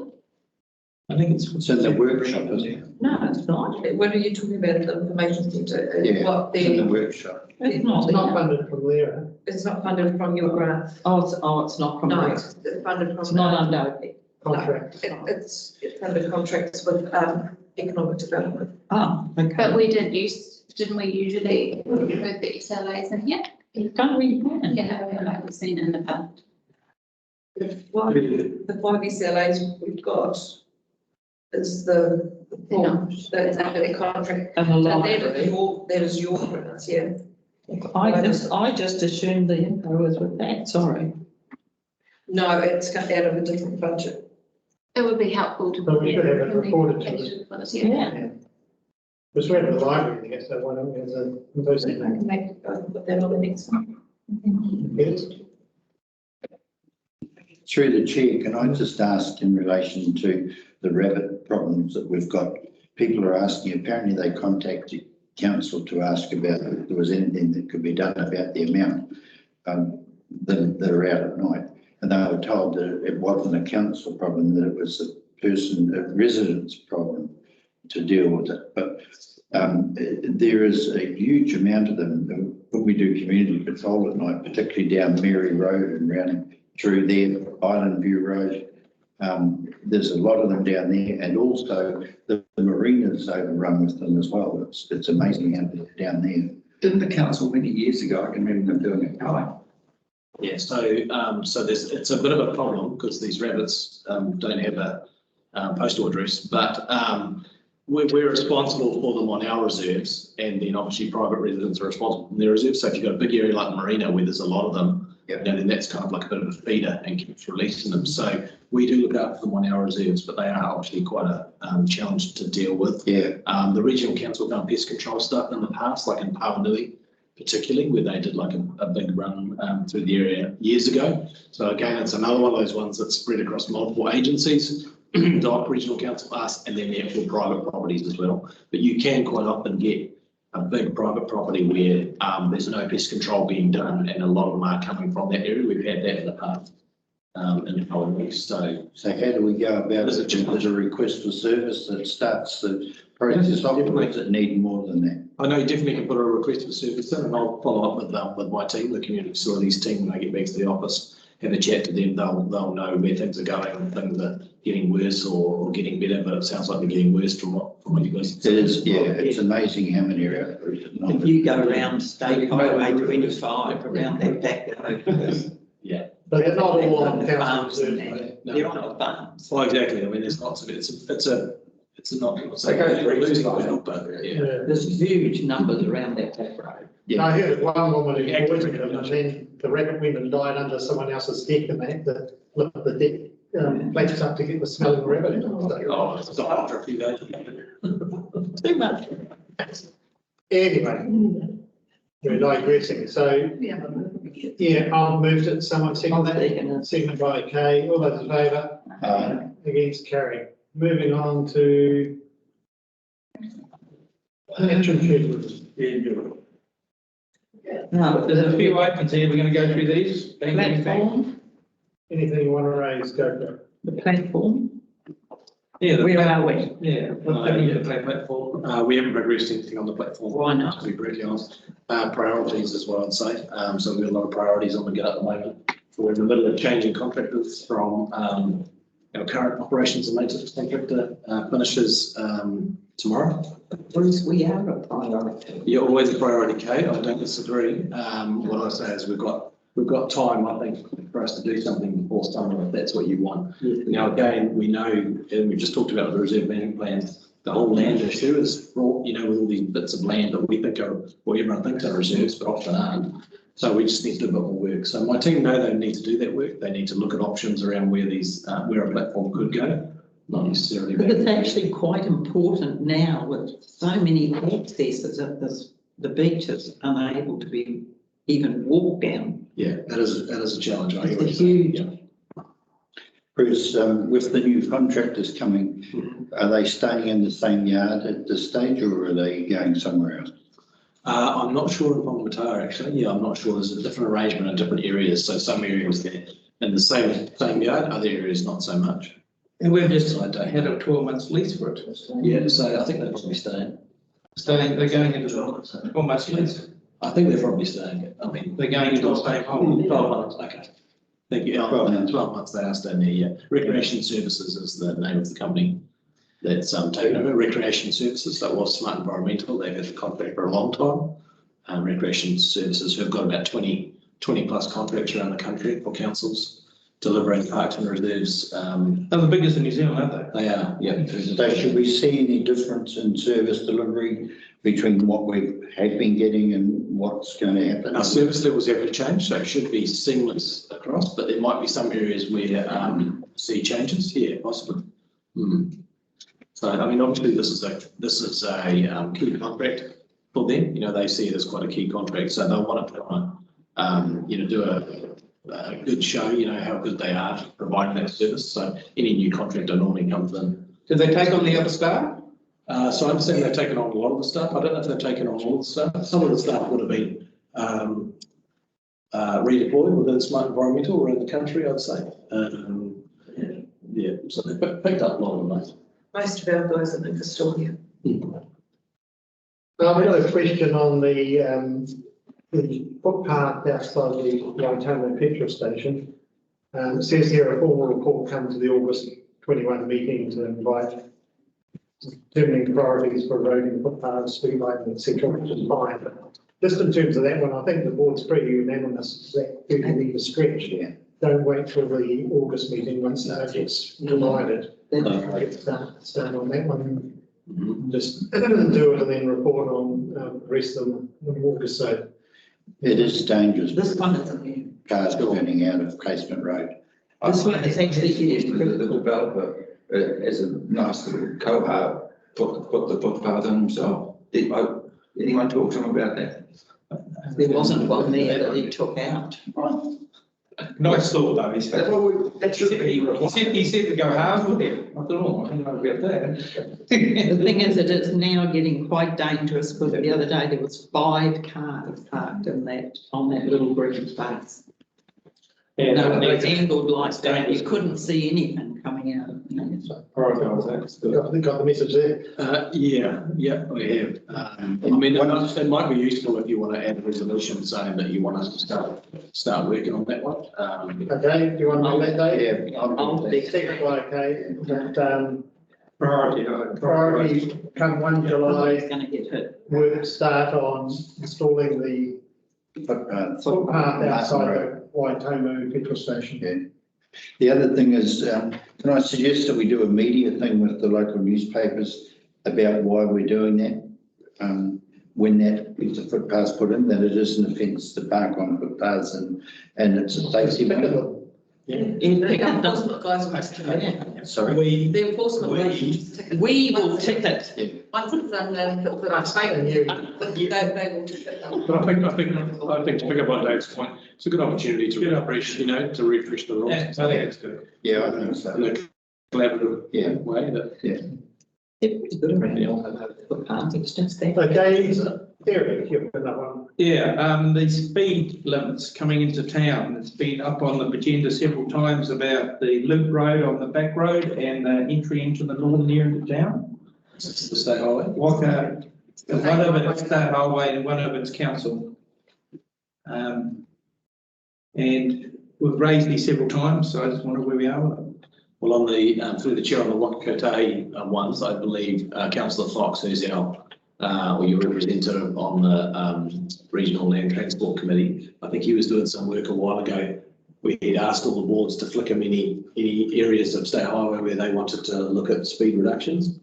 I presume you said. We've sent that through, but heard nothing. Yeah. So just like follow up on that and just see where it's at. But also the one coming into town, that's moving it from 50 to 60, a short distance up over the hill and down to the 50 at the entrance of the causeway. Mainly because there's no accesses off that road from private property. It's all double yellow lined. You want to go to a 60? Yeah, 50 to 60. Okay, we generally wouldn't chop and change the speed limit that much like that because it creates issues around compliance and people get confused and they never quite know what speed they should be going. So our general advice, and I'm just giving you general advice, and I don't know the specifics, would be that you try and avoid that kind of thing. But I don't know how much benefit, like if you believe there's a real big benefit in having a short, how long would that section be of 60? Generally, we wouldn't change that, but if you just ask the people around town about it, it just makes sense. It was only put in there 50 because the particular person down there, his wife couldn't get across the road. So it comes off the main road, open road, down to 70. Yeah. And then it goes from 70 to 50. Yeah. So it's a 20k drop down. People cruise up over the hill and down the town doing 60k all the time. And sometimes the cop pings them. But it's been quite common to say that speed works for that area. There's no people coming onto that road, so there's no access way. Whereas the other end of town, 70, and there's 5 access way, private access onto it. Yeah. And plus the golf course, which is quite busy. Yeah. So we're just saying this looks fit for purpose. If people want to have a look at it and make that discussion, because I can get the team to have a look at that. That's easy enough for them to go through. They've got, there's criteria and stuff. yeah, let them go through the criteria and come back and talk to us. Okay. And I followed Will the other day and he was doing 60. I don't need to mention names, thanks, Claire. I do 60 all the time. In lieu of, So does everyone else. Up to 50. in lieu of, Cruise control, I'm not going to get a ticket. Yes, Dave, what do you want to say, Tom? in lieu of a speed reduction, what about looking at getting one of those signs that flashes showing the speed coming in? Yeah, they're not very cheap. So It's a state highway, isn't it, that it's be coming in on, so it would be. it depends what you're talking about. I thought we were talking about the local road, about TCDC road, Yeah. because you've gone past the turn off, past the bypass. You're talking No, no? you'd want it before the bypass, wouldn't you? By Durham, Well, that's here, that's down to 70 through there. yeah. I think that people are coming into town around the corner of Whitty Stream and 100 down to 70. I can actually go out further video, and then they come around that corner, and as they go up that hill, they're going from 70 to 50, and they're putting accelerating up the hill, so they slowing down to speeding up, and they go over the top and just cruise down with the foot off the accelerator. They're doing 60 down there. Well, yeah, but they're doing a higher speed coming out of town when they're going from out that way because they're anticipating the 70k speed limit. So out on the high speed. they're starting up just on the other side of Whangamata. The speed limit through there is bad, 70.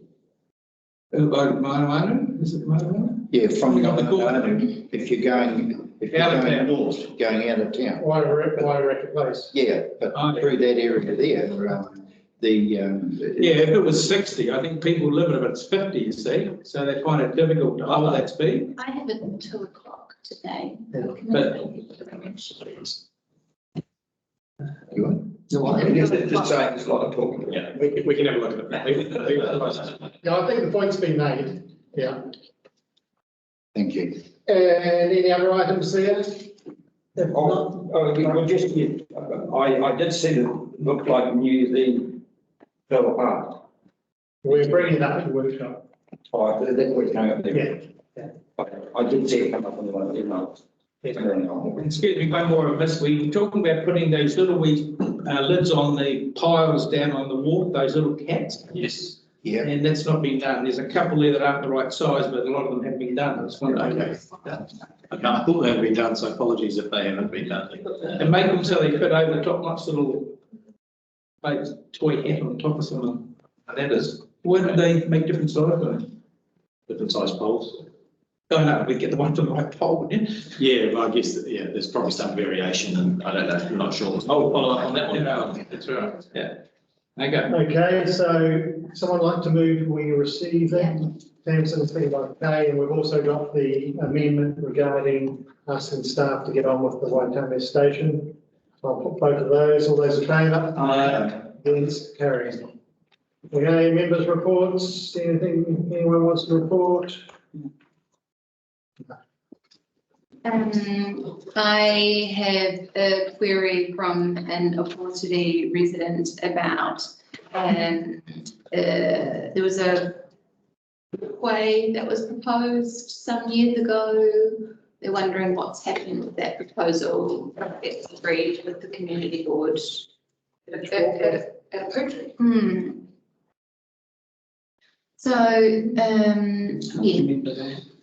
The community and TCD had agreed on a design and build a walkway above the stream, but for some reason it did not go ahead, and they would like to know if TCDC is interested in reigniting the proposed walkway from the ashes. Do they say when it was muted? No.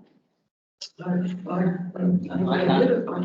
they can contact Irene and. Okay. Send it to me and I'll ask all the questions. All right, and then my only other updates, still lots of conversations about the three waters, and there's some good announcements coming out this week, and I am speaking at the LGNZ conference in 2 weeks on the future of local government and reimagining our future.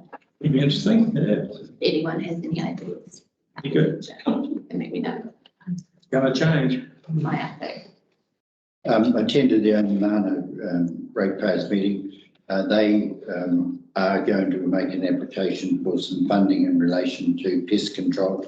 Only 8 of the 23 doctoral babies survived here, and they're concerned about the eradication of rats and cats. Yeah, and then so they want to put some. They want to put an application in for that. But other than that, they were happy with you know what's going on at the moment. They're in there. They were attending the meetings in the new surf club building now, so which is very nice. That's Okay. No, the swimming pool meetings and the library meetings and It's getting along good. everything's ticking along. Just a couple of quick ones. I think there's been 400K signed off by Emergency Management Fund by the Mayor for restoration around the Coromandel from the storm issues. I'm not too sure where we fit in that package, but I think we're in the plan somewhere. You know anything about that, Irene? No, the last I put an email on to you guys about Jamie's email saying that we're at the top of the list for beach restoration, so. Yeah, that'll be good. We've talked about the transportation plan, the name for the ward. So that's up for discussion for end of August. So if you want to change the name of the ward from the Southeast Ward to Paradise Coast, we need to have feedback by then to go back into the election man. Soft skill. So yeah, so that's up there, needs to be discussed. Humphrey, there's a picture of Humphrey. Humphrey, we dragged out of the backyard, brought him over to the paint shop, and we're going to paint him up. It was donated, money was donated by Mr. Gallagher, and he was a sea elephant that came into the harbour some years ago and spent some time here, and people enjoyed it. There's a little pad being put up by the exercise area for him to sit on. It'll be painted in the next 2 days, and then the men's shed are going to put him up on there, and people are going to look at it. They just wish they'd keep it mountain. You would have spent a lot of effort on trying to strengthen up all the areas where kids would swing off, and we were going to foam inside, but it's not possible, and it's quite strong enough that we think it's quite safe. Is there a hole? Can I ask why the mouth is open like that?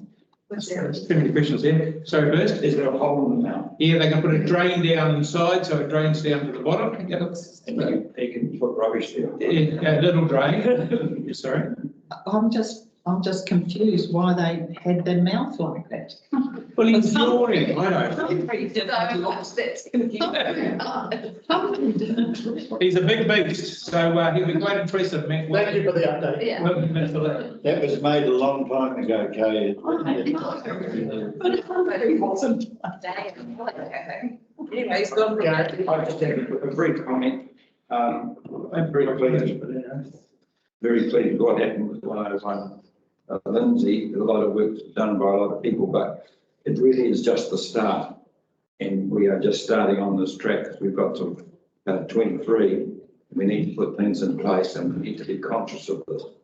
Now, so I just thought I'd just reinforce that. And just one quick one, Ocean Sports have approached me and said that they were prepared to build a new platform for the swim platform that's been pulled out and include a slide in it. So that was quite a nice offer for them to do that.